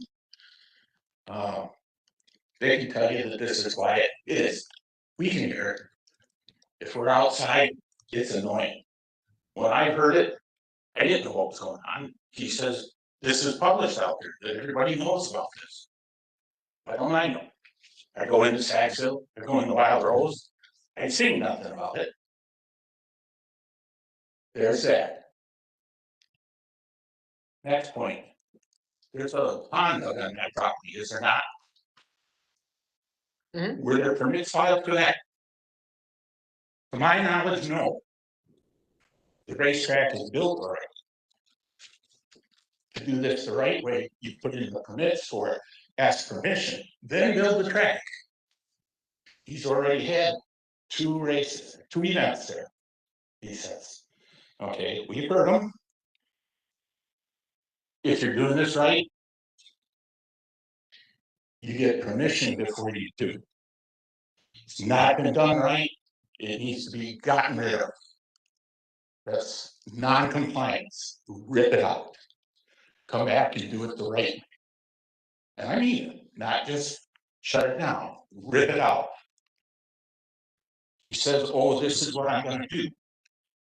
You can already see by his actions that he's not gonna do what he's supposed to do. The other thing is, with that pond being up there, we know that the groundwater is very close to the surface. What is he gonna do about oil, coolant, and fuels that are still in that track if they crash? He's got no plan for that. I've seen none. Heard nobody say anything about it. Gentleman here over here talks about our freedoms. It's my right and my freedom to have clean drinking water. Everybody in the area that I know has a well. You contaminate that aquifer, what have we got? This is a pristine community and it needs to stay a pristine community. We need to put a stop to this. And as far as the Saxville Town Board goes, I wasn't at the last meeting, but I've been told that they were questioning why they did this. Town Board claims that they just passed it on to you guys. They didn't take a vote on it. But in his own paper, in the paperwork filed here, it says that they all ruled in favor of it. So what's the deal here? Why can't you tell us the truth? Obviously, there's an issue. It's time to put a stop to this right now. No more of this business that this is my buddy and we're gonna do this. No, stop it now. That's all I got to say. There's too much noise. They're parking on 28th, which they're not supposed to be. Says that he parks them in the hayfield. They're parked on 28th. What is it here? We're not getting the full truth. You're not getting the full truth. There's a lot of issues here. And nobody has known what was going on. I've been out in the yard, I've heard the noise. I'm like, what the heck's going on? Nobody knows. I'm not Lake Christine, I'm a half mile away. I'm not worried about the dirt. I could possibly live with the noise if it was gonna hold through 4 days out of the year. But he's already proven to us that he can't be trusted to do what is on paper. Because he hasn't done it yet. Pond's been dug, no paperwork. His site plan, the porta potty sit within the drainage into that pond. Now that's some nasty stuff in those porta potties too. What happens if one of those run over? Now we got that running in our aquifer. I am seriously in opposition to this. I'm all for boys getting together and having their fun, but it needs to be done in a proper way. And this has not been done this way. This is trying to ram it down our throats. This is called put it in and beg for forgiveness. That's all this is. It's here. We're going to do it. They don't care what you said. They've shown us that. So, time to put the brakes on both. Thank you. Thank you for your time. Scott Kuzminskas, speak in opposition.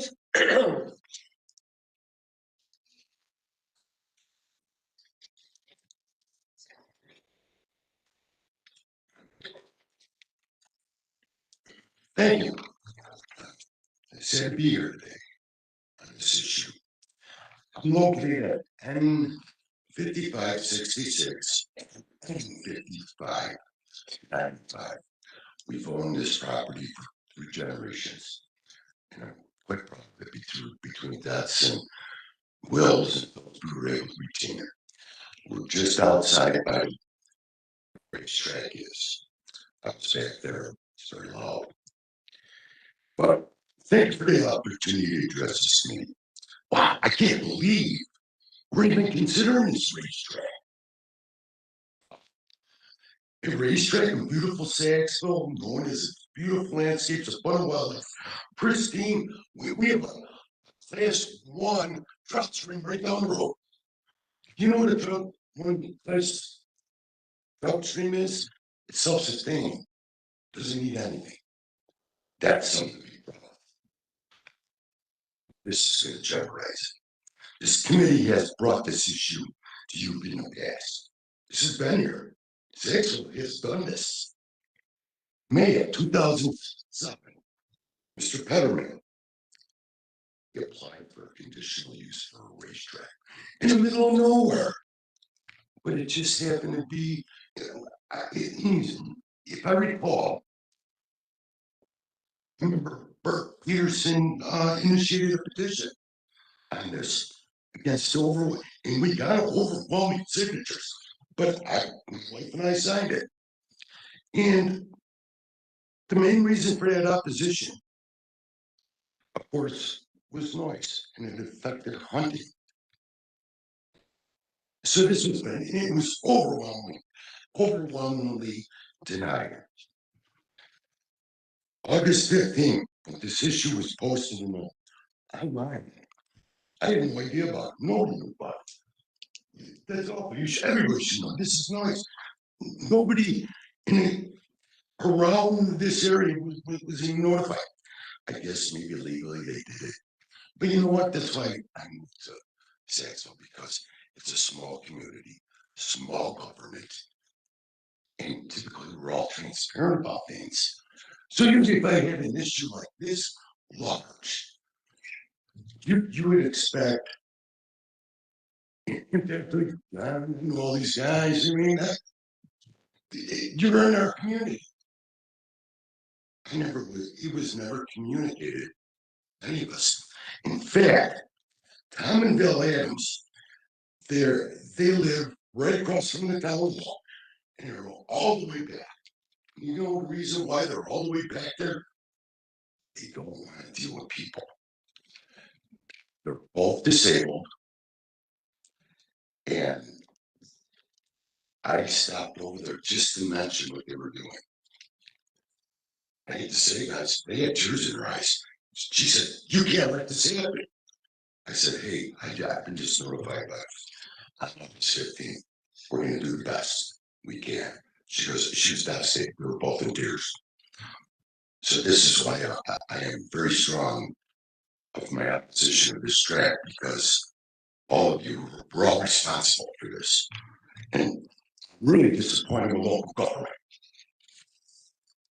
Local officials, what the hell is it about? We don't, I know all you. Tell you that I'm watching Democratic convention right now, and it's about 7:30. And one of their big musical feature tonight is Pink. So I thought you might want to watch it. I'll talk to you later. Bye. Are we done here? Okay. The next point I want to go to, in 2007, Sheriff County mandated, I think it was mandated a 6-foot comprehensive plan developed. And it was developed. And I urge all you members to read it, because that was the vision. You can turn this up right now if you want here. Are they back in? Yeah, I went back in. Are they talking about it? I can't tell what they're doing. I'll tell you about the racetrack later. Yeah. I can't even. Stuff happens, man. So back to that 10-year comprehensive plan that the county mandated us to conduct, and it was finished. I urge all of you members read it, because that was the vision of everybody. It didn't include a racetrack, guys. It really did. I said, I'm going to leave you with this, and it's sort of crazy, but I strongly against this because it's going to destroy a lot of things. What Saxon was built on, what I moved here. Does anybody know the definition of a sheriff? Does anybody know the definition of a sheriff? 3 minutes. Okay, I'll finish up real quick. What sheriff means given to us by American Indians and adopted by our county. Means great earth or good earth. That's a pretty cool label, ain't it? I'll get that label. The Indians that were here, because this land was so pristine and pretty. We want to continue to do that. I would strongly recommend this committee to please take a very long look at this. Even if you're considering to grant this permit, please, if you do, this will definitely change the landscape of Saxon. And you can't reverse that. Thank you.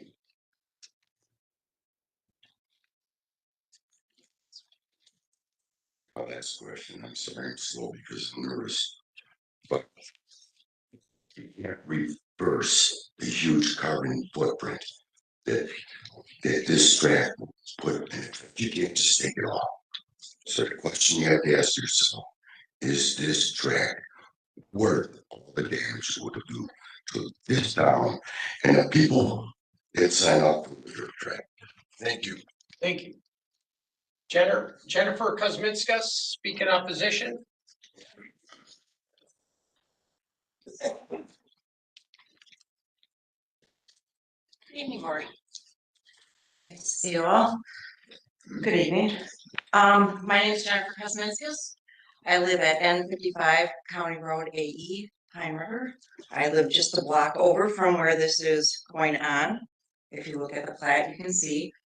My cousin Frank Porch owns over 100 acres of property that almost butts up to this property that is being proposed on.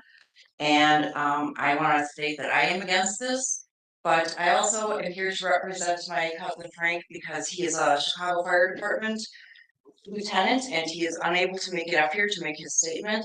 So he shared his letter with me and I would like to share it with you since he is such a large property owner in a very close proximity. We are respectfully writing this letter in response to the recent permit application that has been submitted to the board to hold car racing events in the town of Saxville. We own property near where the racetrack is located. Our property has been in our family for generations. We enjoy the area for the quiet, peaceful atmosphere and fresh air. The addition of the nearby racetrack has caused some concern for us for a number of reasons. The most obvious concern is the noise level. The events are very loud and noise carries a far distance. And across those open fields, you can hear that noise. What was supposed to be just one race is now turning into 2, potentially 3 to 4 races with this permit application. So where does it stop? The continuous noise of cars all day is a nuisance and contradictory to what this town is about.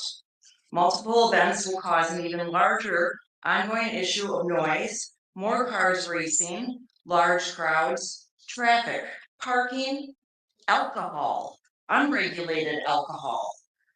This would end up putting a strain on the first responders that are available in the area and the resources for the rest of the town and county. Who's going to pay for this if there's an ambulance sitting there or if our fire department is sitting there? I don't think we should have to pay for that.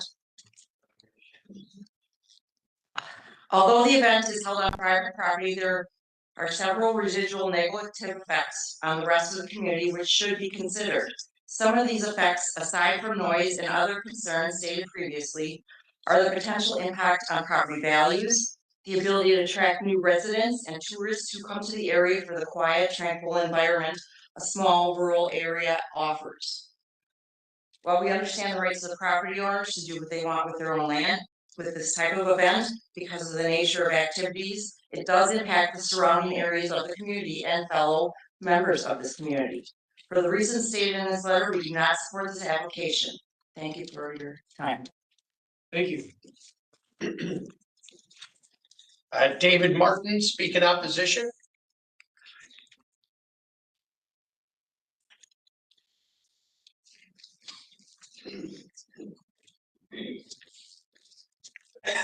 Evening. My property is N5642, adjacent to Christine Lake. I am directly straight across from where this event takes place. I'm not as much opposed to this as the process and the way this came about. You guys already heard about events being done before any permits were given. I don't know if permits are given, it'd be his chance to rebuttal this. The digging that happened, you heard about the agricultural things, you heard about oil spills, antifreeze, transmission fluid, not having the exhaust on it original, but changing that out because grass fires and things like that.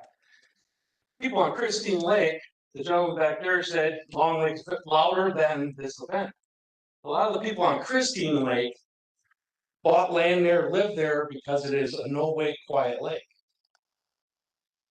If you go from that land that it's at to where the lake is at, it's mostly open field with some tree lines in between it that are on Steve Kosniak's land.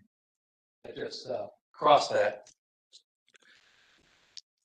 I'm not as much opposed to this. What I would like to see is this just kind of put on hold. It wasn't done the way it should have been done. It wasn't posted or put out the way it should have been put out, I think, for something like this. I guess we need to have limitations or restrictions when it comes to this kind of events. Is it going to be hosted on weekends, weekdays? We got the time frame, but the paperwork's at 8 to 5 p.m. You're saying 10 to 5 now? So I guess there's a lot of stuff out there and it just doesn't all click. I'd like to see it get laid out and represented to where, you know, predominantly there's 54 on Lake Christine, but there's a lot of homes. After COVID, a lot of those homes became permanent homes. So there is a lot of permanent residences on Lake Christine. Even one of the guys I spoke in favor of just moved up there the last couple of years. There's like somewhere in the area of 14 permanent residences there now. So it's not like a quiet weekend lake thing. So when the weekends hit, a lot of weekenders do come up and want to enjoy that nice, quiet, pristine place on Christine Lake. So we're talking Memorial Days. You know, a lot of that's graduation days. I had a graduation party on Lake with my son. I'd hate to hear that noise over my graduation party. Phyllis and Gary just had their family type of reunion the day of their event. They didn't know what was going on. And they're 3 houses down from me. So if we're gonna have this kind of event, I guess a lot of people talk about noise, but it also comes down to how many cars are in a heat, right? If we're running 6 cars to a heat, it's gonna be quieter. If we're running 30 cars to a heat, it's gonna be louder. None of that's been talked about. So if we're talking about noise and we're talking about dust, it gave us a reason for the dust. I guess I don't know if the DNR gets involved. People have concerns about water, oil spills, antifreeze, transmission fluid. Have any environmentalists been involved? Because there is water that exists there, a pond that was dug. So I think we're missing a lot of stuff. I think the event's great, and I think donating is great. Trust me, I donated all my time and responsibilities to some of the people that are in this room for youth football for 12 years. I'm in favor of donating that money to these people. The other thing we need to discuss, if we're gonna give up EMS and a fire truck to this, we gotta make sure Ron has a place to station them, because they may be working off donations to be there, but if there's something they have to respond to, they have to respond, don't they? So we have to make sure they're in a position that they can get out of there and respond, because if there is cars on that road and they can't get out, if there's too many cars in the field or weren't parked correctly, will those vehicles be able to get out of that area? Okay, so there's just a lot of, I think it needs to be, have the brakes put on, lay it back out and say, okay, there's a lot, and Ron might be here going, shit, because I see him right, there's a lot more stuff here than I know. And I know there's some things that went on with the events with minivans and things like that you gotta fine tune it, bring it all together. And just repropose this. I think a lot of people are great, not just say no, but to know when is great. Thank you. Okay? Thank you. Mary Zawicki, speak in opposition.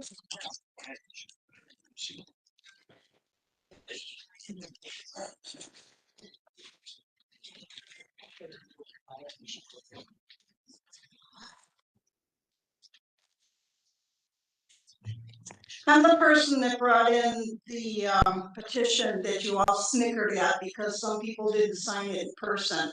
When I stopped here on Monday and dropped off the signatures that I had as of Monday, Kyle did not inform me that they had to be hand-signed petitions.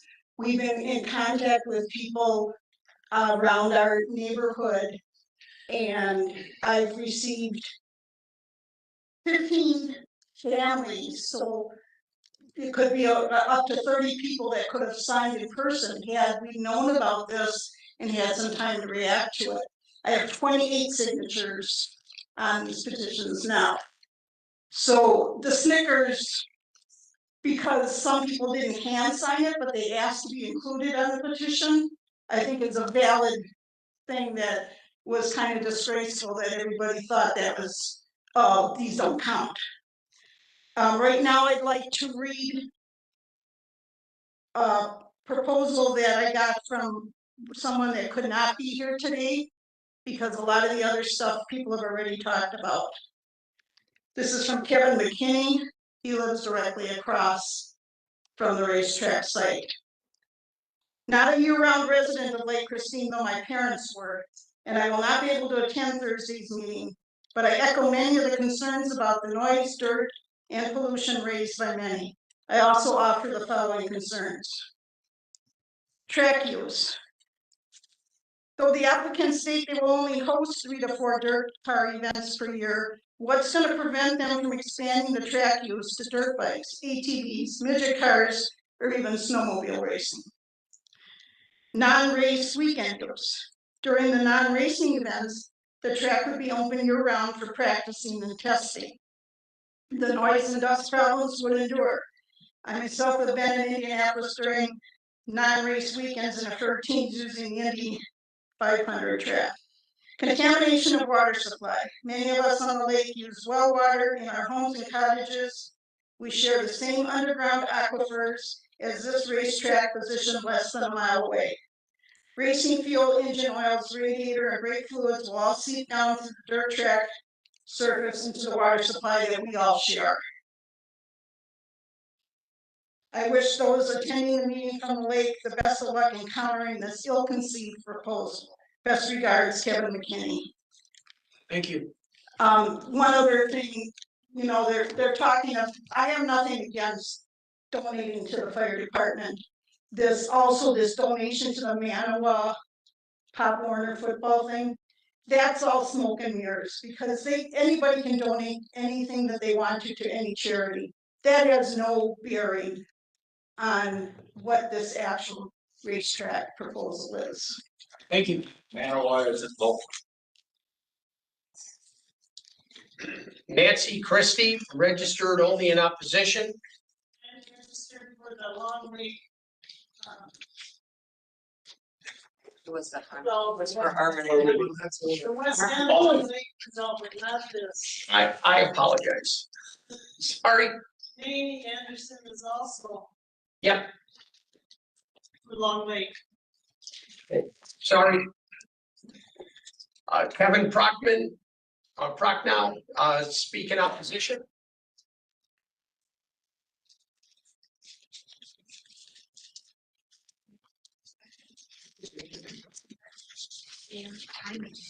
My name is Kevin Prochnow.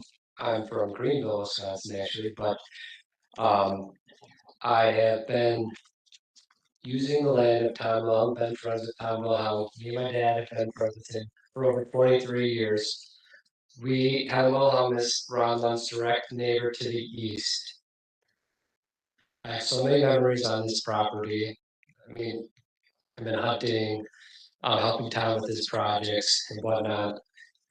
I feel like with this dirt track racing, now I have to alter my days, and I feel like what days I'm not gonna have to go out there. I'm not gonna have my peace and quiet. You know, bringing my dog is not gonna be an option. He's gonna be scared.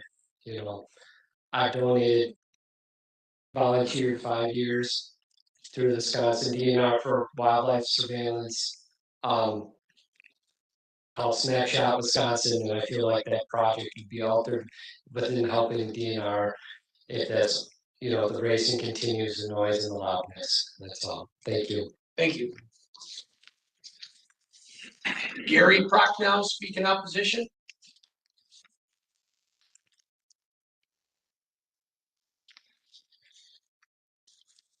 Good evening. Good evening. My name is Gary Prochnow, and I'm a friend of Tom Wilhelm. Tom's just lands directly east of this track. And like you say, being directly east, I am out there a lot of times during the week and on weekends. And I happened to be out there at that time when the race took place. And there was substantial noise.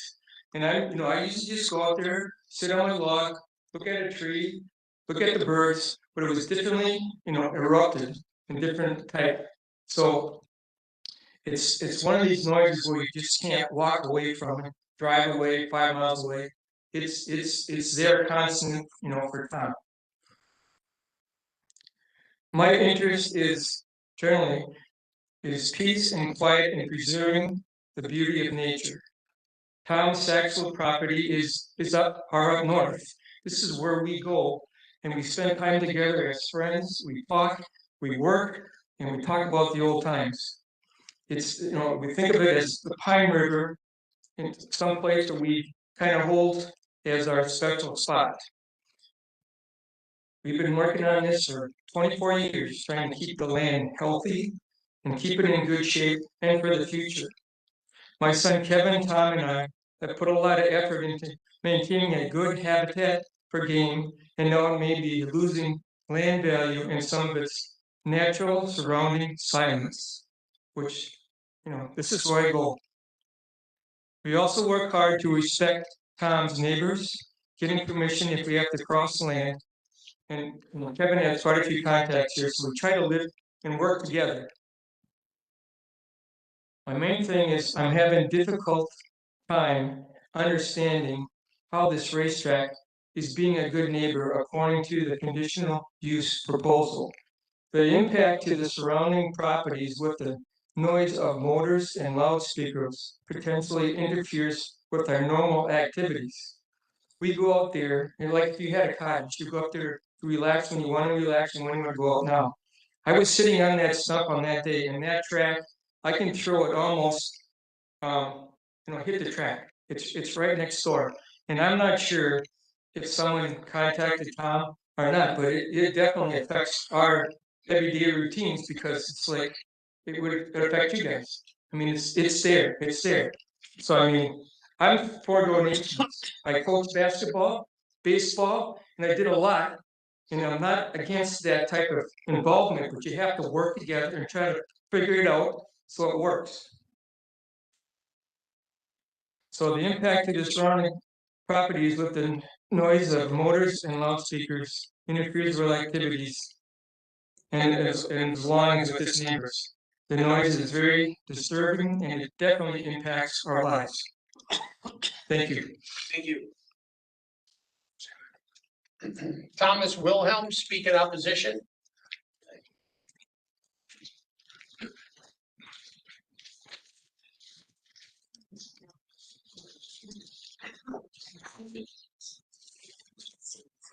I received notice of this meeting just a few days ago, so there's really no time to respond in writing. I do have my notes in writing if I could be allowed to distribute them to the board. Is that acceptable? Sure, yes, thank you. Right. I have a total of 5 copies. I can put them in the side. Okay. Let you pass it out. You'll see that there's quite a bit of writing there, and in light of your request for no more than 3 minutes, I have truncated quite a bit. My first concern is the procedure, and that is that we didn't have sufficient time from the time I received the county letter to actually put together what I thought would be a reasonable response. We had no contact from Mr. Lund or from the town prior to the letter that we received last week. And I say that graciously, Ron. I have nothing against you. You're a good neighbor as far as I can tell, although we haven't met until tonight. And I did talk with Ron tonight, and I talked with his wife earlier after the first race, and I think they're good people. My problem is, guess what, Ron? The noise. We own 60 acres immediately east of Mr. Lund's property, which we acquired in 2000. Well, I was looking for a quiet place where I could get away from the hustle, bustle, and noise, namely the stress of the city. I live in Appleton. My street address, in fact, was 4373 West County A. I'm sorry, 4374 West County A. But the property does go back far enough to, to border on Mr. Lund's property. When I come to our Saxville property, as Gary and Kevin have both said, I almost always spend the whole day mostly working, improving the quality of the forest, clearing brush, killing invasives, trimming limbs, making firewood, working in the garden, picking berries. I love the forest. So this is more than just a hunting property for some absentee owner. I'm typically on the property all day, most Saturdays, plus one other day of the week, so 2 days a week is pretty typical. One Saturday, I think it was during May this year, as Gary mentioned, we were together, Gary and I were working in the forest, and we heard this overpowering sound coming from the west side of our property. Keep in mind, we're used to peace and quiet, and suddenly there was this loud sound. As you can anticipate, we discovered that it was coming from the Lund property. First, it seemed like loud engines, and then even louder loudspeakers, which have to be loud enough, if I understand correctly, that people on the grounds can hear it over the sound of the engines. So it wasn't exactly quiet. Well, we hung around for a while, but eventually left early because of the overpowering effect of the sound coming from the Lund property. And I'm skipping a few paragraphs here. Well, people might think of us as just another absentee owner having some deer hunting land, which we do. Our property is much more than that. We work nearly every week. We come alive there. We recreate there. We have guests who come there to bask in peace and quiet, Gary and Kevin being included, but not the only ones. Yes, that property gets used all year during daylight hours, not just during hunting season. So in any unusual sound disruption such as a racetrack is a substantial degradation of our quality of life, both to us as owners and to our guests. I have 2 major concerns, and some lesser ones. The big concern is the sound, which I personally experienced. It's extremely loud, a combination of vehicles and loudspeakers. Uh, if there's something to be done about the sound, I would be less concerned, maybe not at all concerned about Mr. Lund's activities. All right. My second concern is the value of the property, which is also related to the sound. I purchased that property specifically for peace and quiet. The many guests I brought there have been in awe of the peace and quiet, so we could ignore the race, if we could ignore the racetrack. The greatest value of the property is a combination of the beauty of the forest and its peace and quiet. Thank you. And we will also have your letter put into the record. Thank you. Thank you. May I continue? You're at 4 minutes. Is that It's it? a 3-minute limit. All right. Take the last paragraph and please put that in. Tim Mannion to speak in opposition.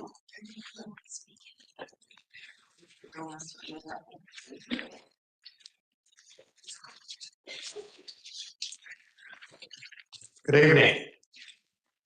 My name is Tim Mannion. I own land starting at M and going down to NN, called WP Farms. The western border is on the corner of M and E, so I'm in close proximity to this proposed racetrack. I love being in Pine River. I've enjoyed working on the land and hunting with family and friends in the peace and quiet of the country for the last 42 years. These are the reasons my friends and neighbors have invested in Pine River. The way of life in the town of Saxville is being threatened by the proposed racetrack. I'm sure racing cars on a dirt track and smashing into other cars is a lot of fun, but it's just the wrong location. I know Ron Lund. He's a great guy.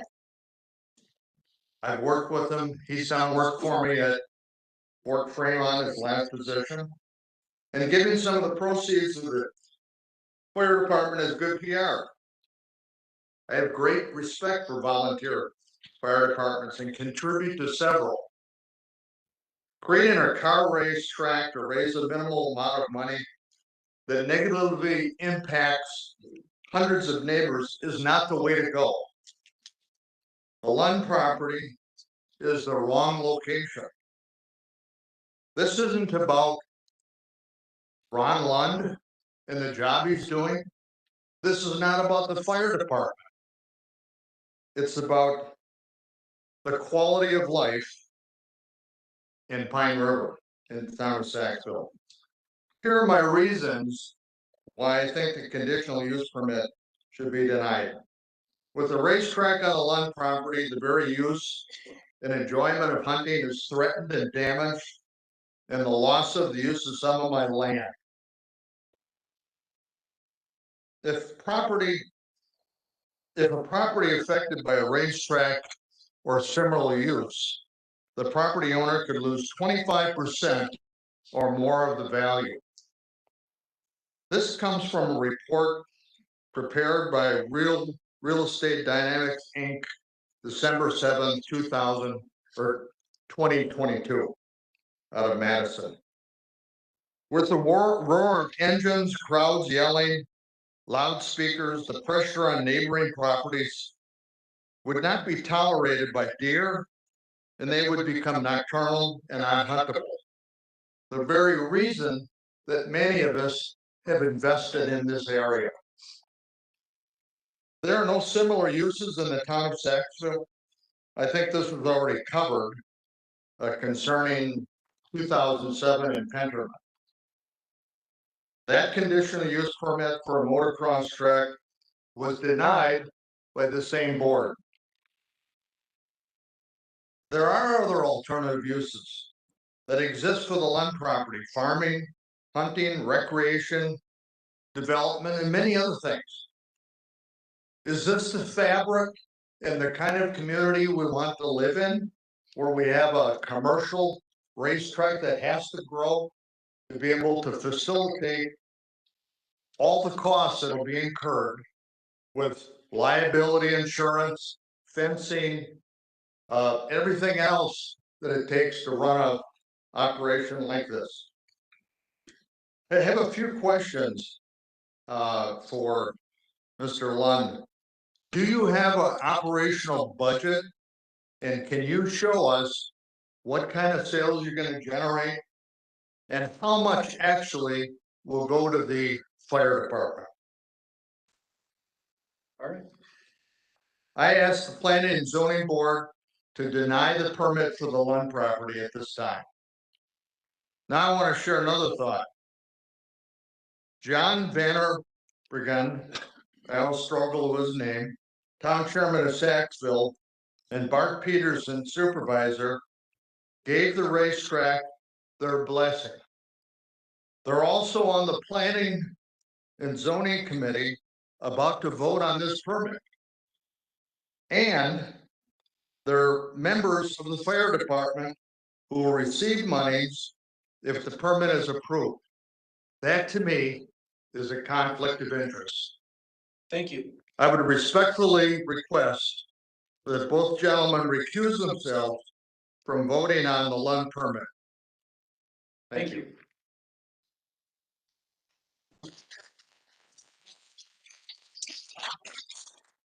Russell Ref to speak in opposition.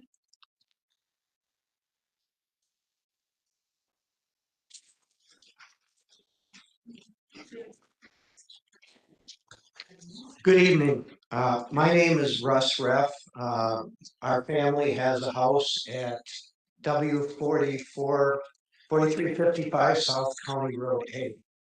We're about a mile away from the racetrack as the crow flies. We've heard a lot about raising this fund, proceeds go to charity. That's really not what this hearing is about, and I think the board understands that. The only issue tonight is whether this proposed activity meets the legal requirements for a conditional use permit. Conditional use permits are required because certain activities can have adverse effects if they're conducted in the wrong location. That is exactly what we have tonight. As a retired attorney who spent almost 50 years representing municipalities and private individuals in zoning matters just like this one, I can tell you that quite clearly this application does not meet the requirements for a conditional use permit. And if it is granted, it will most certainly be reversed by the circuit court when it's appealed. Your ordinance has very clear requirements for the issuance of a conditional use permit. Let me read them so everybody knows what they are.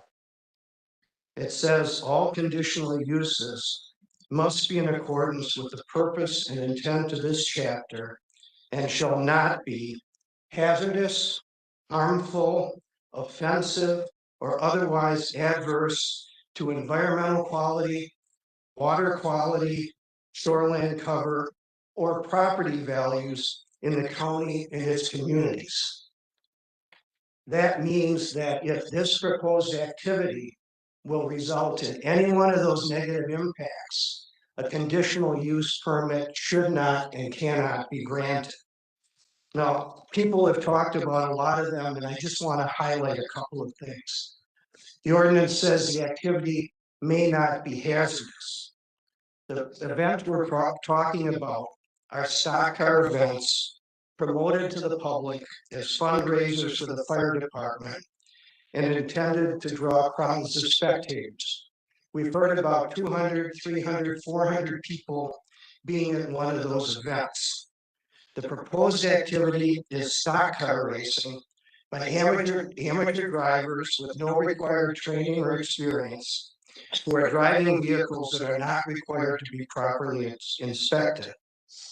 These races would be conducted on a farm field track with no protective fencing, no secured spectator seating, and none of the other safety features that are normally required for a stock car race. There's been no mention of insurance, and I'm sure that's probably because insurance would be impossible or extremely expensive to obtain. I know the number of events has been reduced, but it would take only one tragedy to destroy a lot of things and certainly subject a lot of people to injury. If someone is seriously injured or killed, the liability waivers off the internet they've been using won't protect the sponsors, the participants, or the landowner from liability. One of the comments on the Facebook page said, well, nobody died yesterday, so I guess we'll have another race. Can you honestly say that anyone would believe that these races aren't hazardous when one of the things they talk about is having an ambulance and a fire truck there? Thank you. You know, that other people spoke for a lot more than 3 minutes. Think about right time. His wife is set to speak next. Thank you. You're welcome. Thank you, I appreciate that. You're doing well. Are you Catherine? I'm Elizabeth. Okay. One of the other requirements is that it not be offensive or otherwise adverse to environmental quality or water quality. We're talking about noise pollution here, which certainly is a factor of environmental quality. We live about a mile away. We could hear it quite clearly, not only outside, but inside the house, to the point where my wife actually drove over there to see what was happening. Everybody's talked about peace and quiet. There's no question this disrupts everybody's peace and quiet. These races are close to residences in Saxville, lake homes, family cabins, expensive hunting land, all of which will be adversely affected by the noise from the races.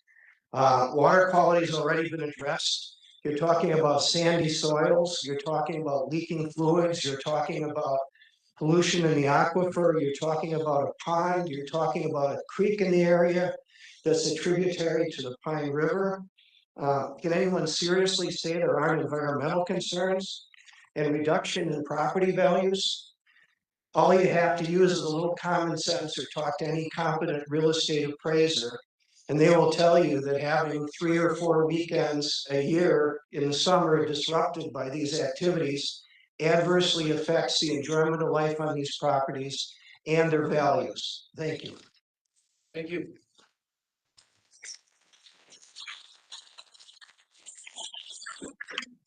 Catherine Reff to speak in opposition.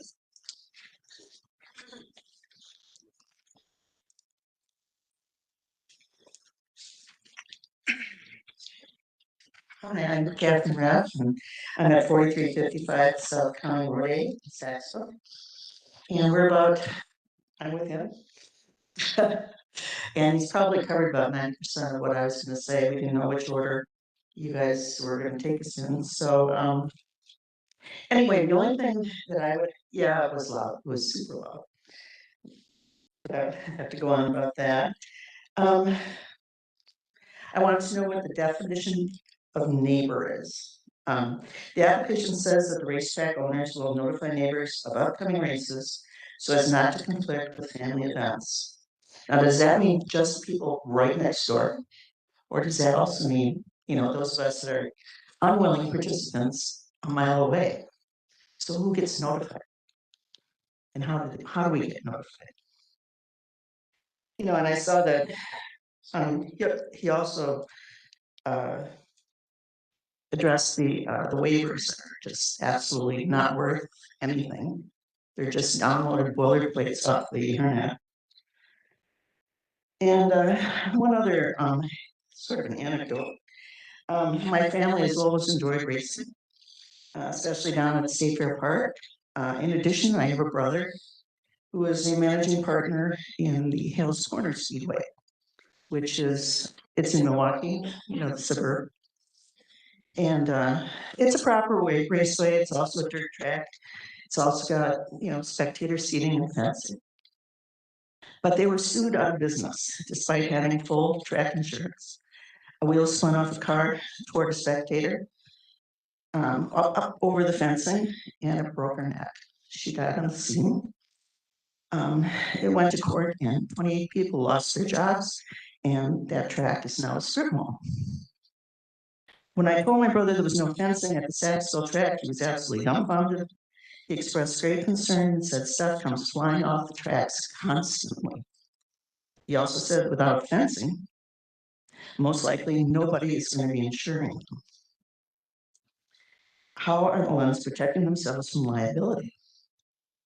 That's not going to be their homeowner's policy, I can tell you that. And it's lucky that they had 2 events that were event or injury free.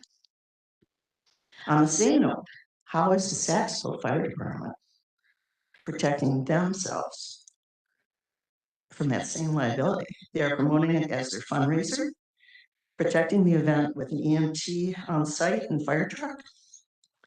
And are they taking out insurance for these events like they have to for the chicken shoot in July? I don't know. But, you know, those spectator waivers are not going to protect anybody. And, you know, when you get those personal injury guys on duty, the minute they smell blood on the racetrack, they're like pit bulls and they're going to attach themselves to anything and everything not nailed down. At a bare minimum, the fire department needs insurance as well. You just never know what can happen. I ask that you deny the conditional use permit, but in sum, I don't want this racetrack has been, I know it just hasn't been thought out thoroughly from a noise, safety, and most importantly, liability standpoint. Each one of us fully supports the fire department with full hearts and earnest donations every year. And there are many, many other ways to raise money besides this. So I thank you for your time. Thank you. For information, that's all we've got. Staff comments? Okay, and I'm going to be very brief. Everyone has a copy of the staff report in front of you. Just want to provide a quick little summary. In terms of the on-site comments, the committee visited the property at the recent on-sites on Wednesday, August 21st, and were generally supportive of the request. However, they had several concerns they felt needed to be addressed. Committee was concerned over the proposed start time of 8 a.m. They felt that was too early and should be pushed back to a minimum of 10 a.m. at the earliest. They also felt that there should be conditions placed upon the storage of in-ops and or damaged vehicles. While they understand that vehicles will be damaged as a result of the racing or demolition events, they do not want to see these vehicles sitting on the property permanently. There was also concern raised over the dust control, but felt that the applicant had the water control, or excuse me, had that under control with water spraying in between races. And lastly, concern was raised over the spilling or deposition of engine fluids, oil, antifreeze, etc. Committee wanted some assurances that these would be controlled and or removed in accordance with state and federal codes.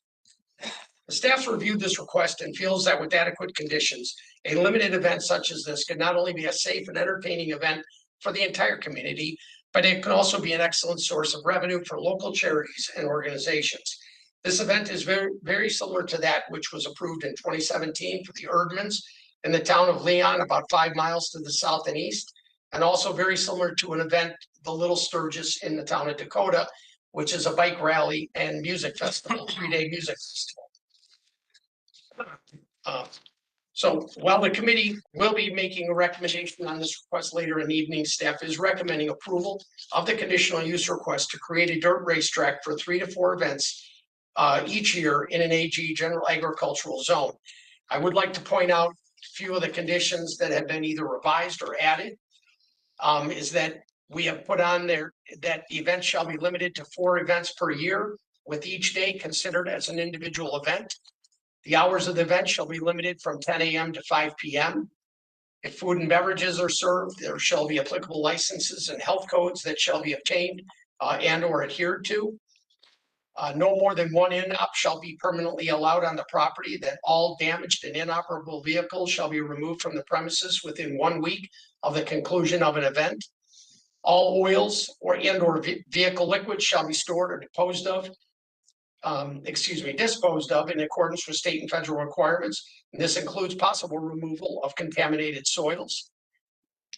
And then also, should more than 1 acre of soil be excavated, graded, or dredged, the applicant shall follow all county non-metallic mining requirements per 58-931, and that the sheriff's department and town board shall be notified at least 24 hours prior to each event. Then obviously there are a few additional conditions which can be read at a later time. All right. Would the applicant like to make a rebuttal to anything that has been said? And just as a reminder, there is a 3-minute time limit for the rebuttal. All right, well, I made a lot of notes here, so I'm just gonna hit on some of the stuff that I actually circled.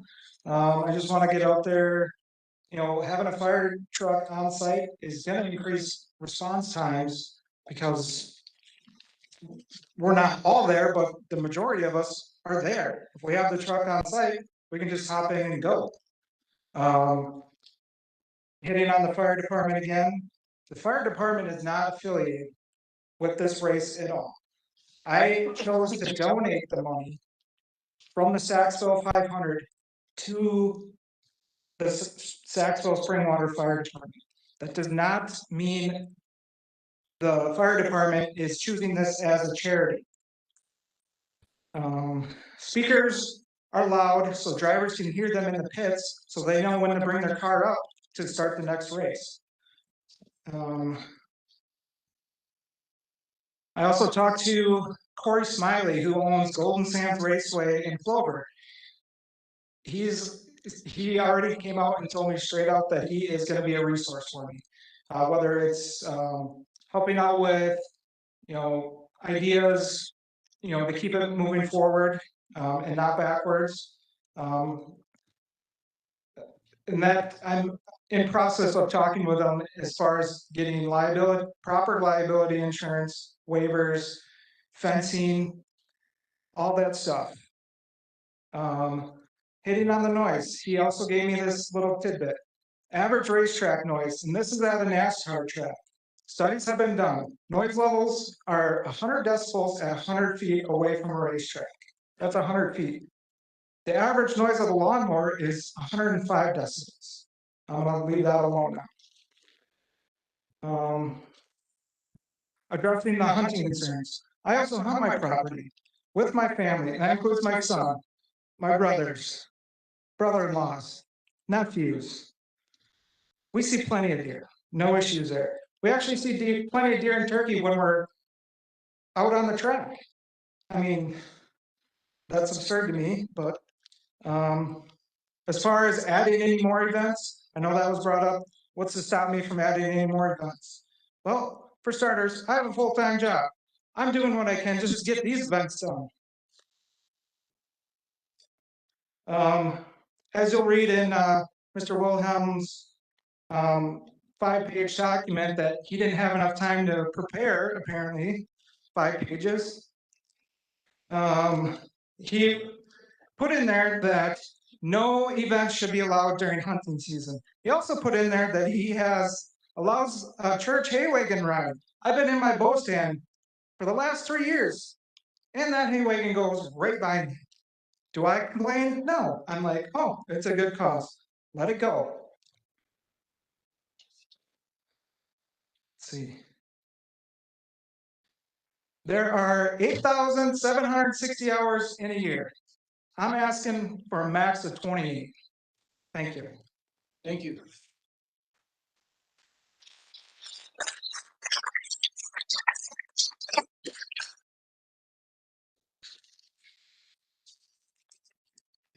All right.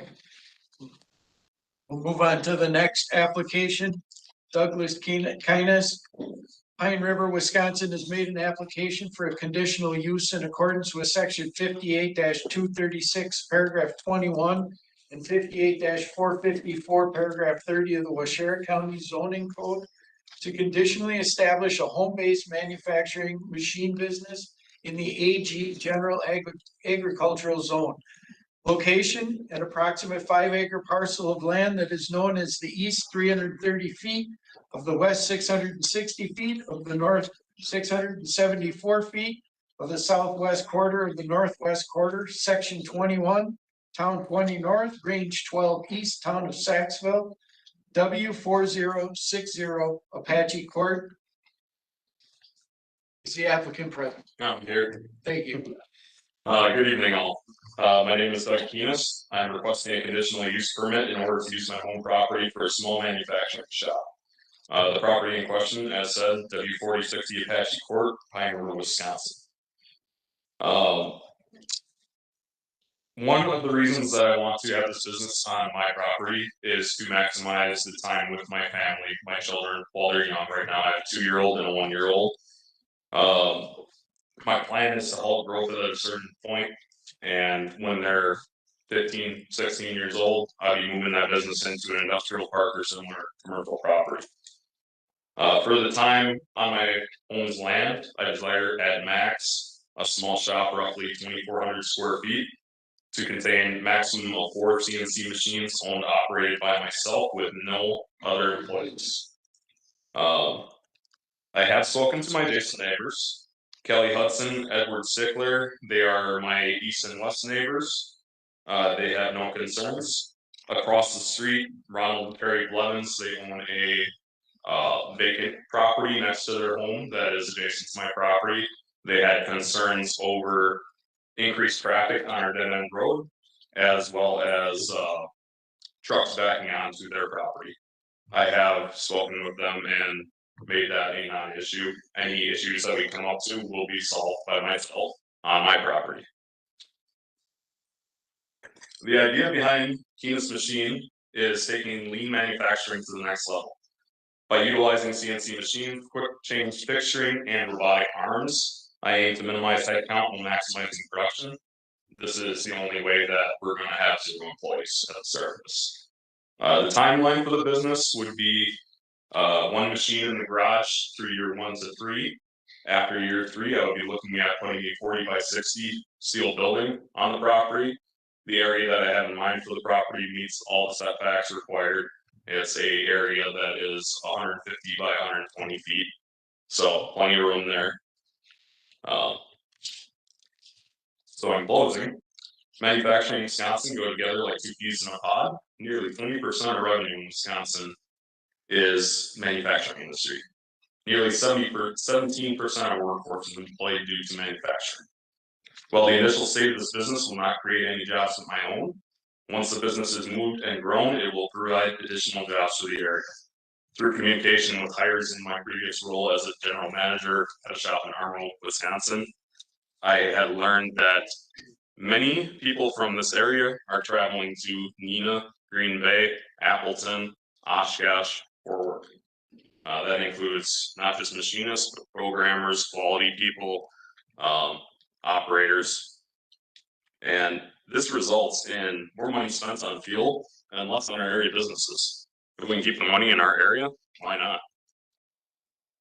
I hope these ideas have shown that housing the business on my property is a temporary solution with minimal short-term effect and 0 long-term effect. Thank you for taking the time. Thank you. We'll have maybe a couple of questions for you. Have you talked to the town regarding? I have not. Okay. All right. You've mentioned that you talked to your neighbors already and you've addressed any concerns that they have. And you are aware of your property boundaries? Yes. You had a recent survey? Yeah, I haven't had a recent survey. The previous markers are still there, as well as satellite markers. So before we put up the building or anything like that, we have to resurvey. And those are all the questions I have. Do any of the other committee members have questions for the applicant? No. Right, you may have a seat. Thank you.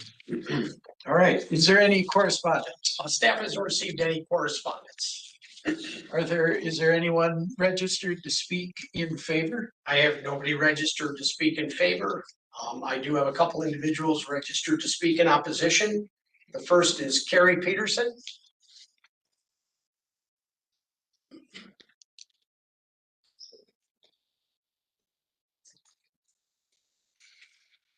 Hello, my name is Terry Peterson.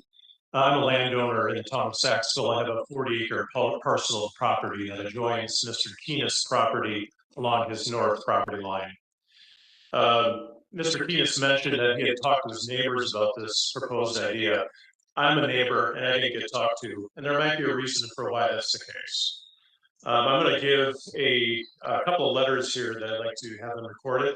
One that I've written as the property owner, and one from my son-in-law, Brandon Bruette, regarding an issue that we had with Mr. Keenest last fall.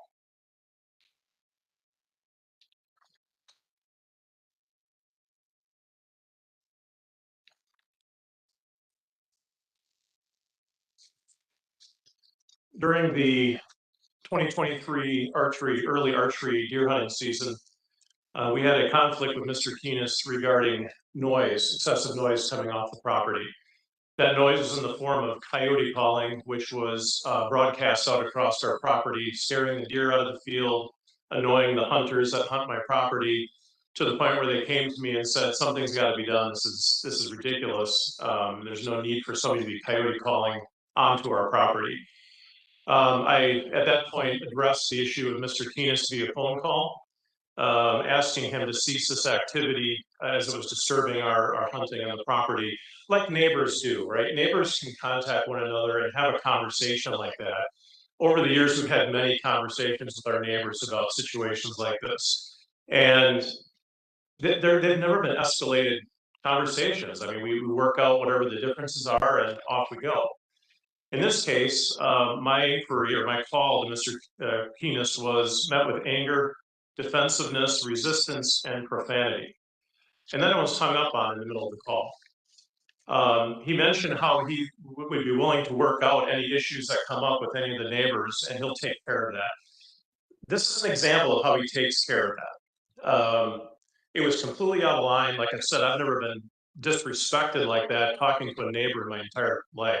I've been on that property I've hunted that property for 47 years and have talked to neighbors, and we've never had conversations like this. So after that rather heated conversation, I decided to take a wait and see approach and see if the noise stopped. It did not. We had continued problems with the clanking of metal.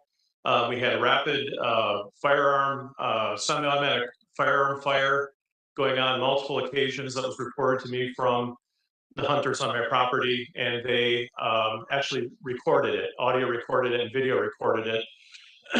Excuse me, as we eventually approached the Wisconsin DNR about the issue. We talked to the DNR about how to proceed with a possible hunter harassment case against Mr. Keenest. We believe that after the initial call regarding the coyote calling in the field, that the noise that occurred after that, which always occurred, interestingly enough, right at twilight when our hunters were in the field, that was retaliatory against us for contacting him. I know that's a long story, thank you for your patience, but the reason that I tell that story is how I was treated and how that's pertinent to this request for a zoning change. If a manufacturing business is placed on this property, and a neighbor or a landowner that adjoins the property has a concern, is that how we're going to be treated? If we have a concern regarding, whatever, ruts in the road, noise, trucks, all hours of the day going through the property, that subdivision is extremely quiet, serene property. The people that live there, I'm sure, enjoy watching the deer, watching turkeys, listening to birds, and the quiet that's in that area. Bringing this type of building into that area is just going to disrupt everything. He talks about it as a short-term solution. That maybe not. Maybe it's a long-term solution for him, that he wants to have this business there. I can imagine every fall having noise to deal with and having to reach out to Mr. Keenest and being treated like that every time I call, which is completely unnecessary. As I mentioned, the second reason I'm in opposition to this approval for his zoning, this is no place for a machining business. This is a quiet subdivision. We've talked many times, many people today have mentioned about preserving the environment. This is the kind of thing you put in a serene Washara County, setting. Neighbors are not going to appreciate it. It's going to hurt the environment of the people and their ability to listen to nature and sit on their outside porch. Thank you. Thank you. I appreciate your opportunity to voice my concern. Mike Messing, Sylvia Besson, speak in opposition.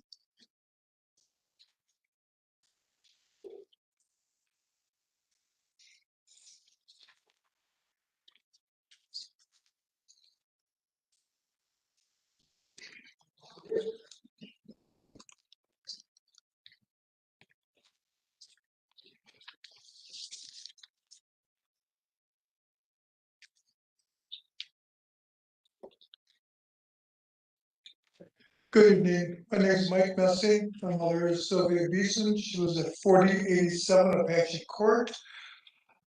We want to go along with our neighbors, but this we oppose.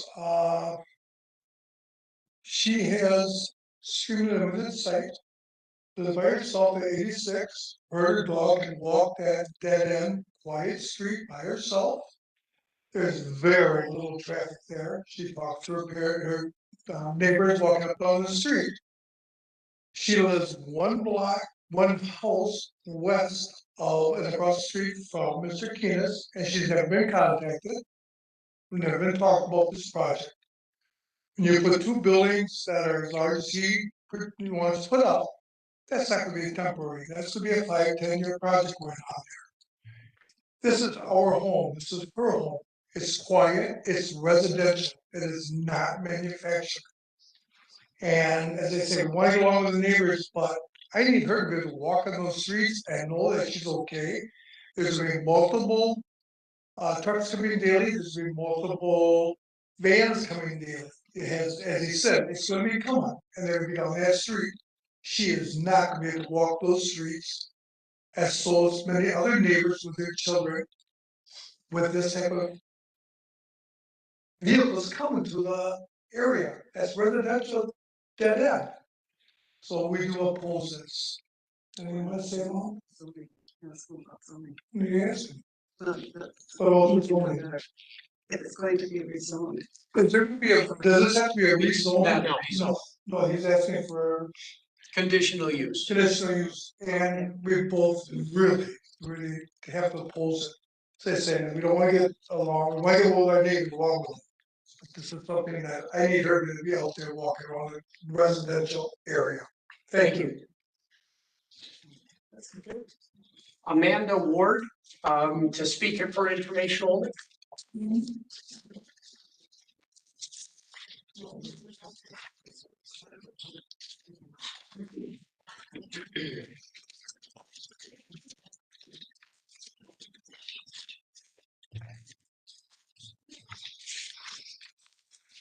Thank you, ladies and gentlemen of the board. My name is Amanda Wara. I live at W4127 Apache Court. I live approximately 300 yards, not even from Mr. Keenest.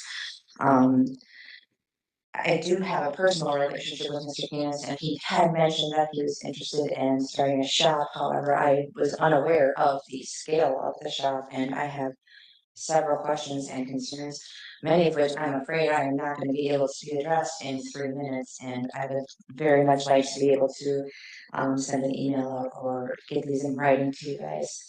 I'll try and go through these questions as fast as humanly possible, just to keep everyone from staying here longer than they need to. Mr. Keenest mentioned that they are CNC machines. Are they oil or water-based coolants, and how much are they going to be using? How many pounds of raw material will be used weekly? Length of material, what kinds of trucks will be transporting stock in and out? Does the road facilitate those trucks? If the road does not facilitate those trucks, will the land have to be rezoned? Who will be paying for the road? The dispose of scrap metal, how long is it gonna be allowed to stay onto the property? How much are you allowed to accumulate on the property? Is there, the changing in zoning, how long is that going to be for? What is this gonna do to property values? What information and data does Mr. Keenan have to support that this will not affect our property values in a negative way? Has he spoken with a real estate agent? And why have the neighbors not been able to speak with this real estate agent? The most recent survey, what's been done on his property and what's been done on the road itself to make sure that we can facilitate the weight and the vehicles with the multiple axles coming onto the road. We are in close proximity to a large multi-acre wetland on the Harvey revocable estate. The disposal of the fluids of and the seepage in the sandy soil that we have could directly influence this wetland that we have, which is less than a quarter mile away from the property in question. Where is fuel storage going to go? What are the plans that look like for that? What are the operating hours and what are the noise levels going to be? I own and operate a very small homestead with ambition to become a non-for-profit educational homestead for Washington County and Central Wisconsin to teach others how to be more self-sustaining, how to use resources that we have at hand. And in this kind of setting, I don't believe that a large manufacturing operation with 3 machines, no less, this is really an appropriate place for it. This is a quiet dead end road that is zoned agricultural, and believe me, I take advantage of that. I have 6 goats, I have hogs, I have chickens. Like I said, trying to build a non-for-profit organization out there. I don't see this ending well for anyone. There are several elderly out there. There are several people that have limited resources and reactivity, including myself as a disabled veteran. It's very hard for me to deal with loud noises and things of that nature. So I'm not opposed to it. I am not for it, but I have several questions that I feel like as neighbors, we should be allowed to be addressed. And the fact that this hasn't gone through the city yet is very disturbing. Thank you for your time. Thank you. Staff comments? All right. Once again, I'll try to be brief. Mr. Keenest has forwarded quite an extensive business plan, which outlines the business and the future modeling, which everyone should have a copy of in their packets.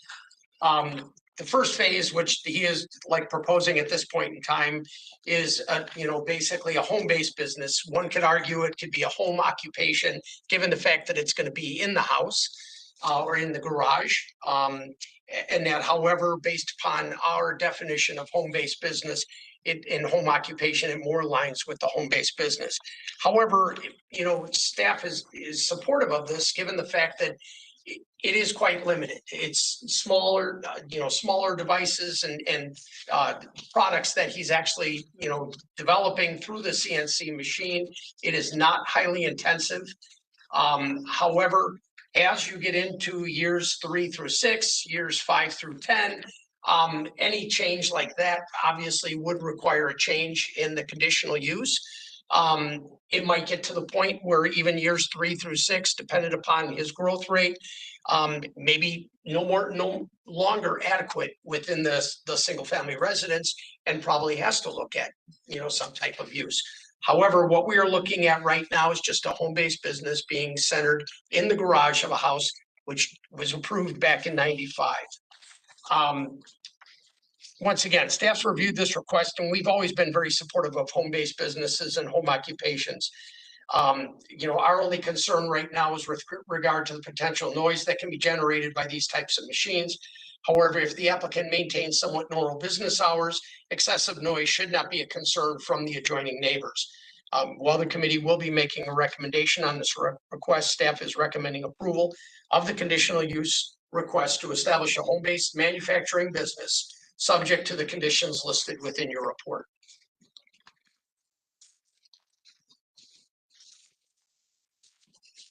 Mr. Keenest, would you like to rebut any other comments? Yes, please. A reminder just that you have 3 minutes for that. Yeah, I'll just cover some of the high notes that I got. First off, Kerry Peterson's comments.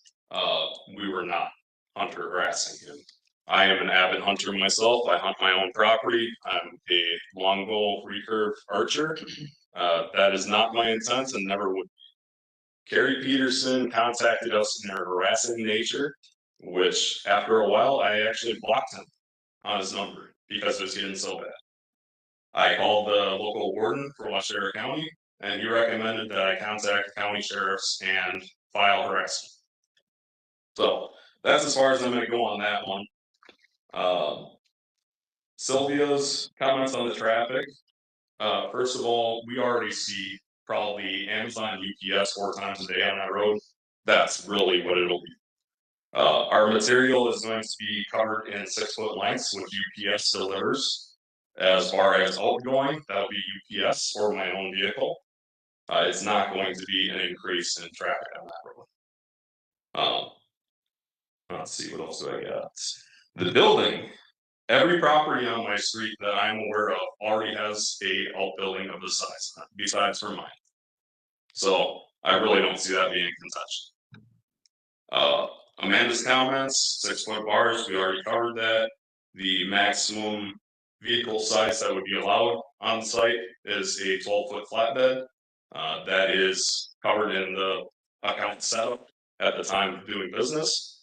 You set your regulations on what you're allowing on your property, what your carrying sizes, what your driveway is set for. There's no fuel for these machines.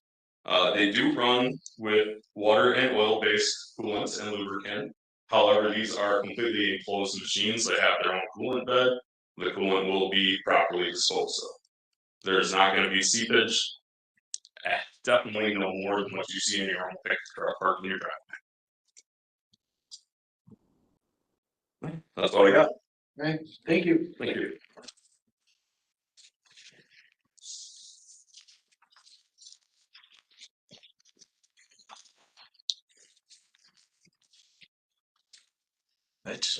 That should close. It's the close of the public hearing. So we will go into our business meeting at this point. Becky, you have roll call taken care of? All right. At this point, I would entertain a motion to approve the agenda. Moved by Mr. Waddle. I'll second. Second by Mr. Peterson. Any discussion? All in favor signify by aye. Aye. Any opposed? All right. At this point would entertain a motion to approve the minutes from the business meeting. So, second. Motion second. Any discussion? If not, all in favor say aye. Aye. Any opposed? Same sign. Motion carries. Unfinished business.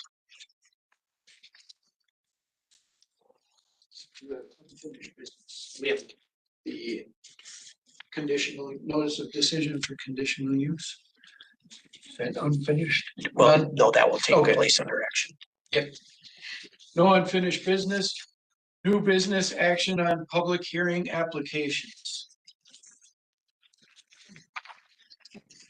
The first that we have is the zoning change for David Landers, Hancock, Wisconsin. Motion by Mr. Waddle. Do we have a second? Second. Second by Mr. Van Amarajan. Is there any discussion? Hearing none. Mr. Waddle, would you read the reasons for approval? After reviewing the application and considering all related testimony, the application, if approved with conditions, will not harm the public or neighboring land uses. There was no testimony in opposition. The proposal matches the goals of the zone and provides suitable area for residential development. The town board has not yet commented on this proposal. It is up to the town's planning commission and the town board to determine whether this proposal is in compliance with the town's approved land use plan. Conditions. Please. The development must be in substantial compliance with the site plan and testimony provided at the public hearing. All required setbacks must be complied with and all other codes must be adhered to. All permits must be obtained, including land use, building, and sanitary for any future development. Adequate parking must be provided on site. All driveways shall meet all required codes, including fire and access code requirements to provide for access by emergency vehicles. In addition, the driveway should provide good visibility and a turnaround area to prevent backing onto the road. The applicant will allow agents of Washera County access to the property to ensure compliance with all applicable regulations. The application is now forwarded to the Washera County Board of Supervisors and the Board of Plainfield for their consideration. The town board is responsible for determining whether this application, if approved, is in compliance with the town's approved land use plan. Thank you. This point will take a roll call vote. Mr. Kirschner. Yes. Mr. Peterson. I approve. John. Approve. Mr. Waddle. I approve. And Mr. Jarvis. And I approve. Motion passes unanimously.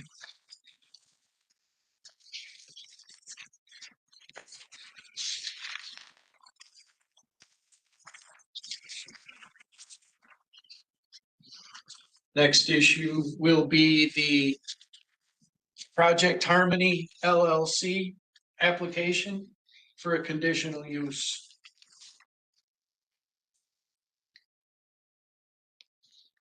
Anybody have a decision on that? Based on what we've heard, I'll make a motion to deny the application. We have a motion to deny. Do we have a second for that? Yeah, second. Second, Mr. Van Allen. Is there any discussion?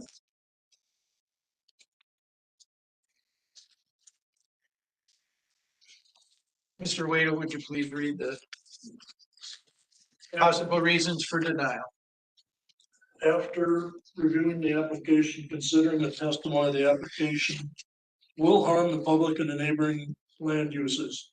Committee's concerned with the committee concurs with the concerns expressed by the Lake Association, the Town of Springwater, the attending residents and staff. Proposal is not compliant with the purpose and intent of the county zoning code. An approval would result in additional traffic and compromise public safety. Cumulative impacts can be foreseen. Other alternative uses of the property do exist. There are no other similar uses in the area.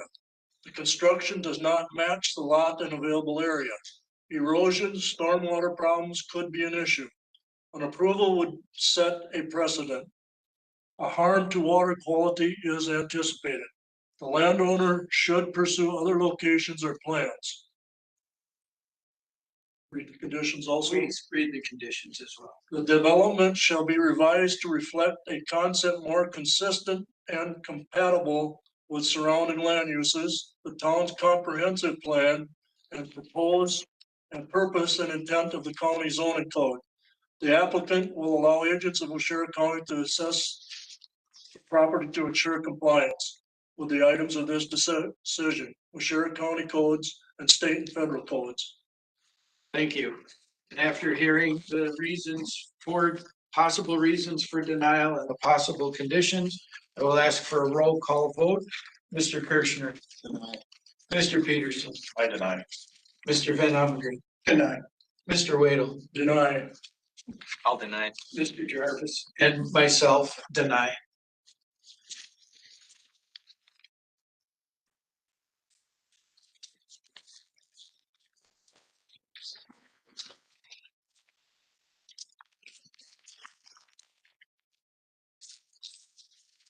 The next action that we will take is on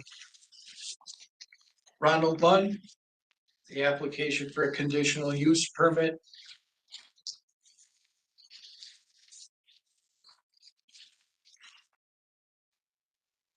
Any discussion, gentlemen, or a motion? Could I just ask, where does this go? Does this go back to Saxville then after this? No, It's that they've, okay, because I just heard the last one went back to. that's because of, That's a zone change. This is a conditional use. I see. So the conditional use is dependent on the county alone, not her town. Okay. and actually, John, if I could, that if the last condition there, that was a conditional use as well, conditional use for a motel, hotel. And what we were saying is it was not in compliance with the town comprehensive plan. Okay. That's the part of the reason for the denial. Okay. Thank you.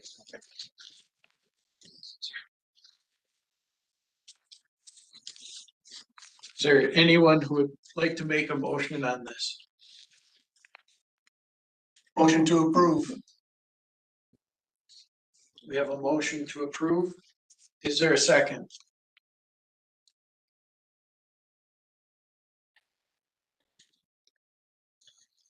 Is there a second?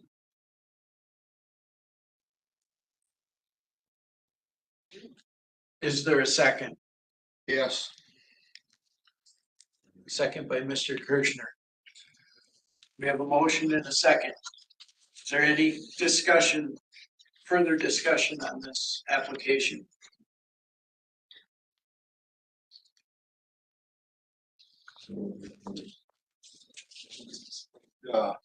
important that the conditions be followed that are gonna be put on this. Very closely. We can't hear what you're saying. Well, maybe I'll turn this on. How's that? Now can you hear me? Yeah. I just said that I think the conditions should be met, that are gonna be put on this and be watched very carefully, which I think they will abide by. So. They haven't so far. I have just a couple of questions too, if I may. I heard from Mr. Lund, question or answers to most of the questions that were asked. And, the two things I did not hear is, would there be no practicing on non-race days? I mean, I guess I wanna know. Can I answer that? Yes, I mean, it's up to you. Yes. Absolutely no. My track is closed. As you guys seen on the site visit, there's grass overgrown on it. I won't even take my sister for a ride on the track when we had extended family over. Okay. That's how strict I am on that. All right, that's what I hear. The other thing is notification. I guess, I don't know if it's something that needs to be put in there, but it would be nice, especially if you have people around lakes, that it's clearly marked out front when your races are gonna be. So it's not you come up for a family event and then all of a sudden they didn't know there was a race. So somehow there has to be some notification. Yes, I would totally be, pending approval, I can tell you when the next race would be. Okay. Well, I'd like to see that posted. So. Where would I post it? I'm just asking. Well, like maybe a sign out front or something, next race is gonna be, like I've seen in Plover there, the next race day is whatever. Absolutely. So everybody clearly knows. And one of the conditions too is that we ask within 24 hours, notify the sheriff's office, and I would recommend also the town. Yeah. So that is one of the conditions, so to make them aware of it, because they're gonna wanna know too for crowd control and so forth. Absolutely. This is one of the conditions that John stated. I think it's a very good idea. That could be added to the conditions here. Absolutely. Pull your mic there. Yes, sir. Can you hear me now? Yes. Okay. I just said that what John has said I thought was very important, and that should be added to the conditions. So there's a sign out there telling everybody when things are gonna happen. Will there also be a condition that there be no track use other than sanctioned events? That was just. That wasn't a condition. Yeah, it wasn't a condition. That will be a condition that we're putting in right now. And is it only for cars? The race, Yeah. Well, the last. 4 and 6 cylinder cars. That's all it's gonna be. 4 or 6 cars. What are the requirements on the sign? What I guess I'll ask you if this is all right, I'll just put on there, a sign shall be posted notifying neighbors of future race events. You need a decent sized sign. You can't just put a cardboard sign out there with magic marker on it saying that August 24th is gonna be the next race. Do you have a website? Do you have a recommendation of a sign size? I can Get yourself a lit sign with letters and put it out. a lit sign? All right. I will want to do this right. All right, we've had a motion. I will offer my property at the county, at the corner of A and W for a sign to be posted there. Since most traffic comes through Saxville, that area, you're more than welcome to use it at any time. Yeah, and it would be nice, like, if it was, a week or two or a month. It's not just- We've had a motion. We've had a second. I'll read the possible approval reasons. If approved, the requested application, if approved, will be consistent with the spirit and intent of the zoning code and will not be contrary to the public interest, because after reviewing the application and considering all related testimony, the application, if approved with conditions, will not harm the public or neighboring land uses.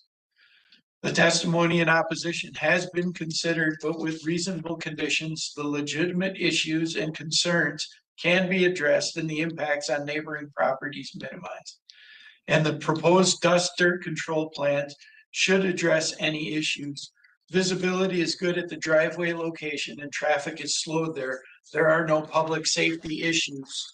And the proposal matches the lot and available area.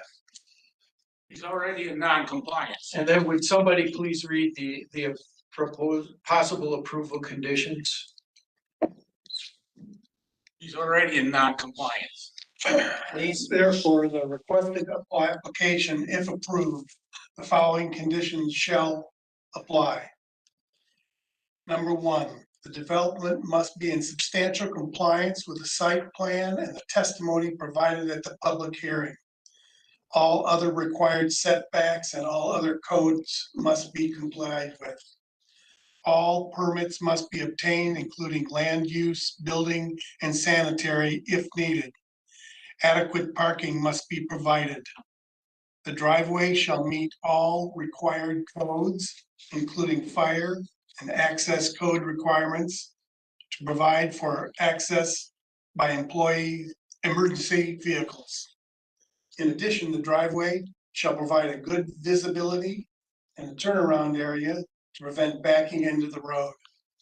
Events shall be limited to 4 times per year, with each day consisting of an individual event. Hours of the event shall be limited from 10 a.m. till 5 p.m. If food or beverages are served, applicable licenses and health codes shall be obtained and adhered to. The applicant is responsible for controlling dust from the event with intermittent water spraying. No more than one in-op shall be permanently allowed on the property. All damaged or inoperable vehicles shall be removed from the premises within 1 week of the conclusion of each event. All oil and vehicle liquids shall be stored and disposed of in accordance with the state and federal requirements. This includes possible removal of contaminated soils. Should more than 1 acre of soil be excavated, graded, or dredged, the applicant shall follow all county non-metallic mining requirements per 58-931. The sheriff department and town board shall be notified at least 24 hours prior to each planned event. The applicant will allow agents of Waushara County access to the property to ensure compliance with all applicable regulations. The landowner is encouraged to work with the neighbors to hold these events on days that are not special for family events or for the neighbors. The applicant is responsible for complying with any other applicable local, state, and federal regulations. All advertising signs must be in accordance with the county and the state requirements. And then additionally, a sign shall be posted adjacent to the raceway, notifying neighbors of future race events, and no practicing and or racing shall occur outside of the scheduled race events. Or just one question. No one has brought, well, from one person brought this up. Safety and security of observers. I mean, I'm a retired nurse and I'm trying, nothing's been stated. I'm gonna make sure that people are sitting far enough away, where is that? On hilltops. Where does that come in? She's asking, I guess, about, you talk about fencing, safety for audience members. Where does, you guys play a role in that, putting that on what you're talking about? Or does that fall under state and federal regulations? As far as safety of the crowd, that's probably a lot of the concern too, The car rolls. It's gonna be through his insurance. Is it? Yeah, that would be handled through his insurance company. Is there insurance? Is there insurance? Yeah. That's a big question to That's- protect the spectator. That's not part of what we can regulate. But You you're can put that in as a condition that you must have liability insurance to cover this. Safety and security for a human being. I'm saying no proof of any insurance.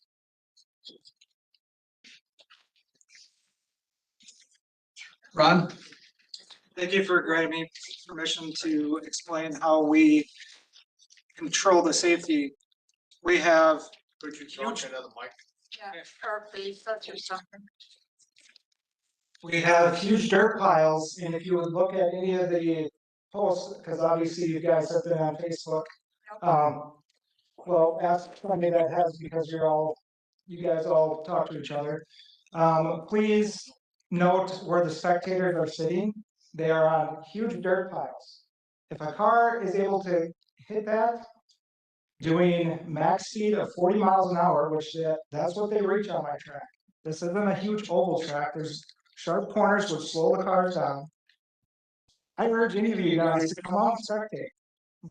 You'll change minds, I guarantee it. Thank you. All right, with that, we will go to a roll call vote.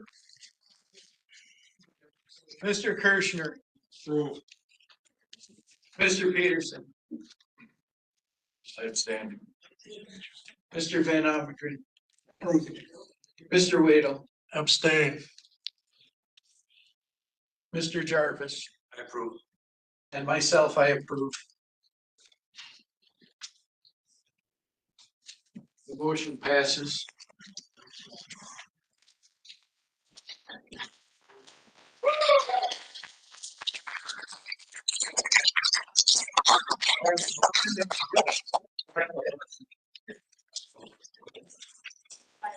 Next, we will consider the conditional use.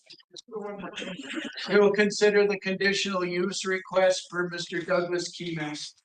Is there a motion, gentlemen? Motion to approve. Motion to approve by Mr. Waddle.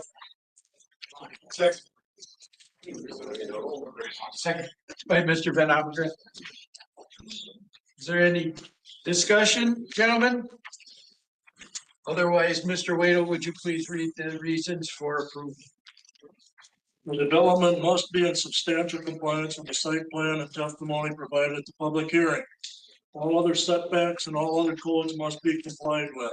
All permits must be obtained, including land use, building, and sanitary if needed.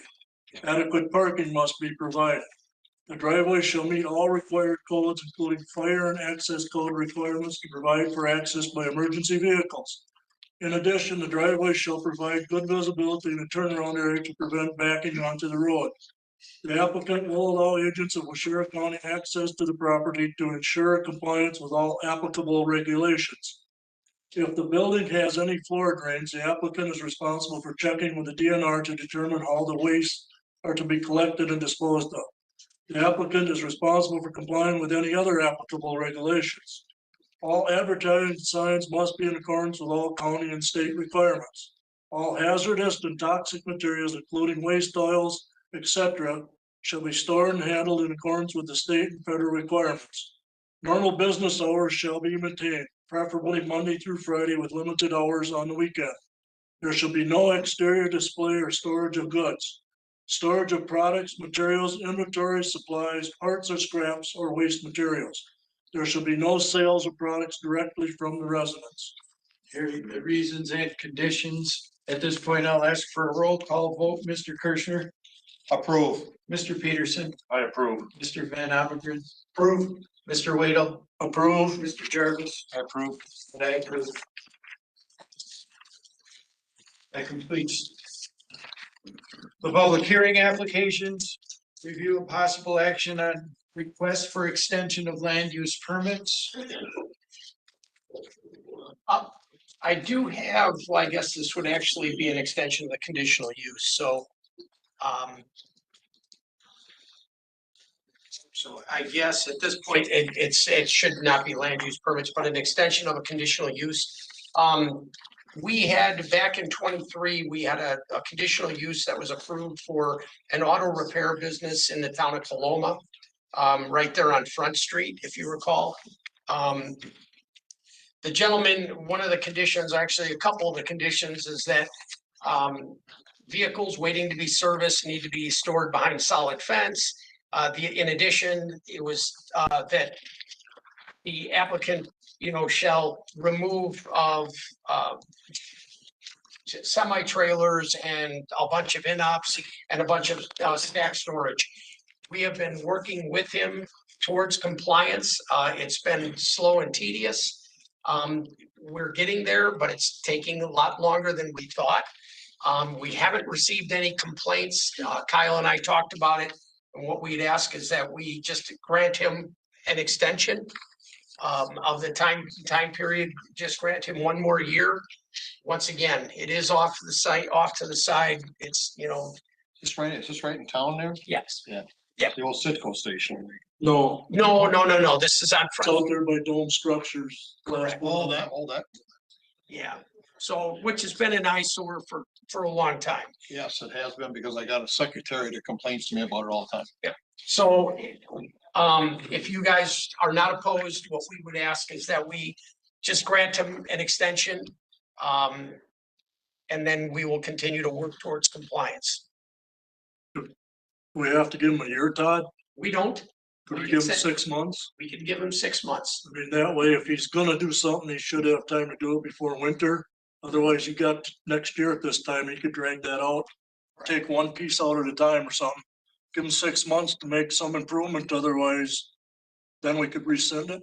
I'd also like to point out that he's already 4 months past, so if you're asking 6 months, are we talking 2 additional months, or are we talking a full 6 months from today? 6 months from today, I would say 6 months from today. Your belief is that there will be progress made? We're making it slow. Once again, you know, he did remove one of his semi-trailers, has one more to go. Now we're after him for the in-ops and organizing and straightening up the front yard.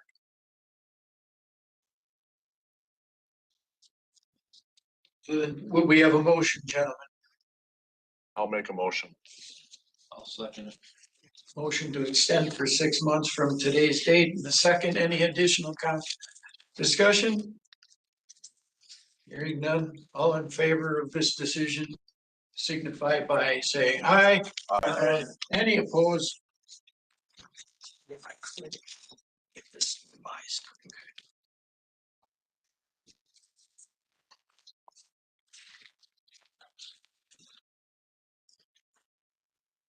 Review of minor change requests, And we have none. none. Review of next month's public hearing applications, We have none.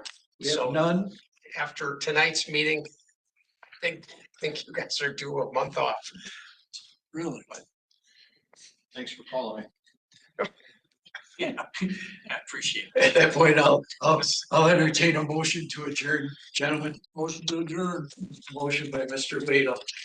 We are adjourned. In that room, there's a place to plug them in. Just take them off the back. Thank you to our alternates for Thank you. stepping in.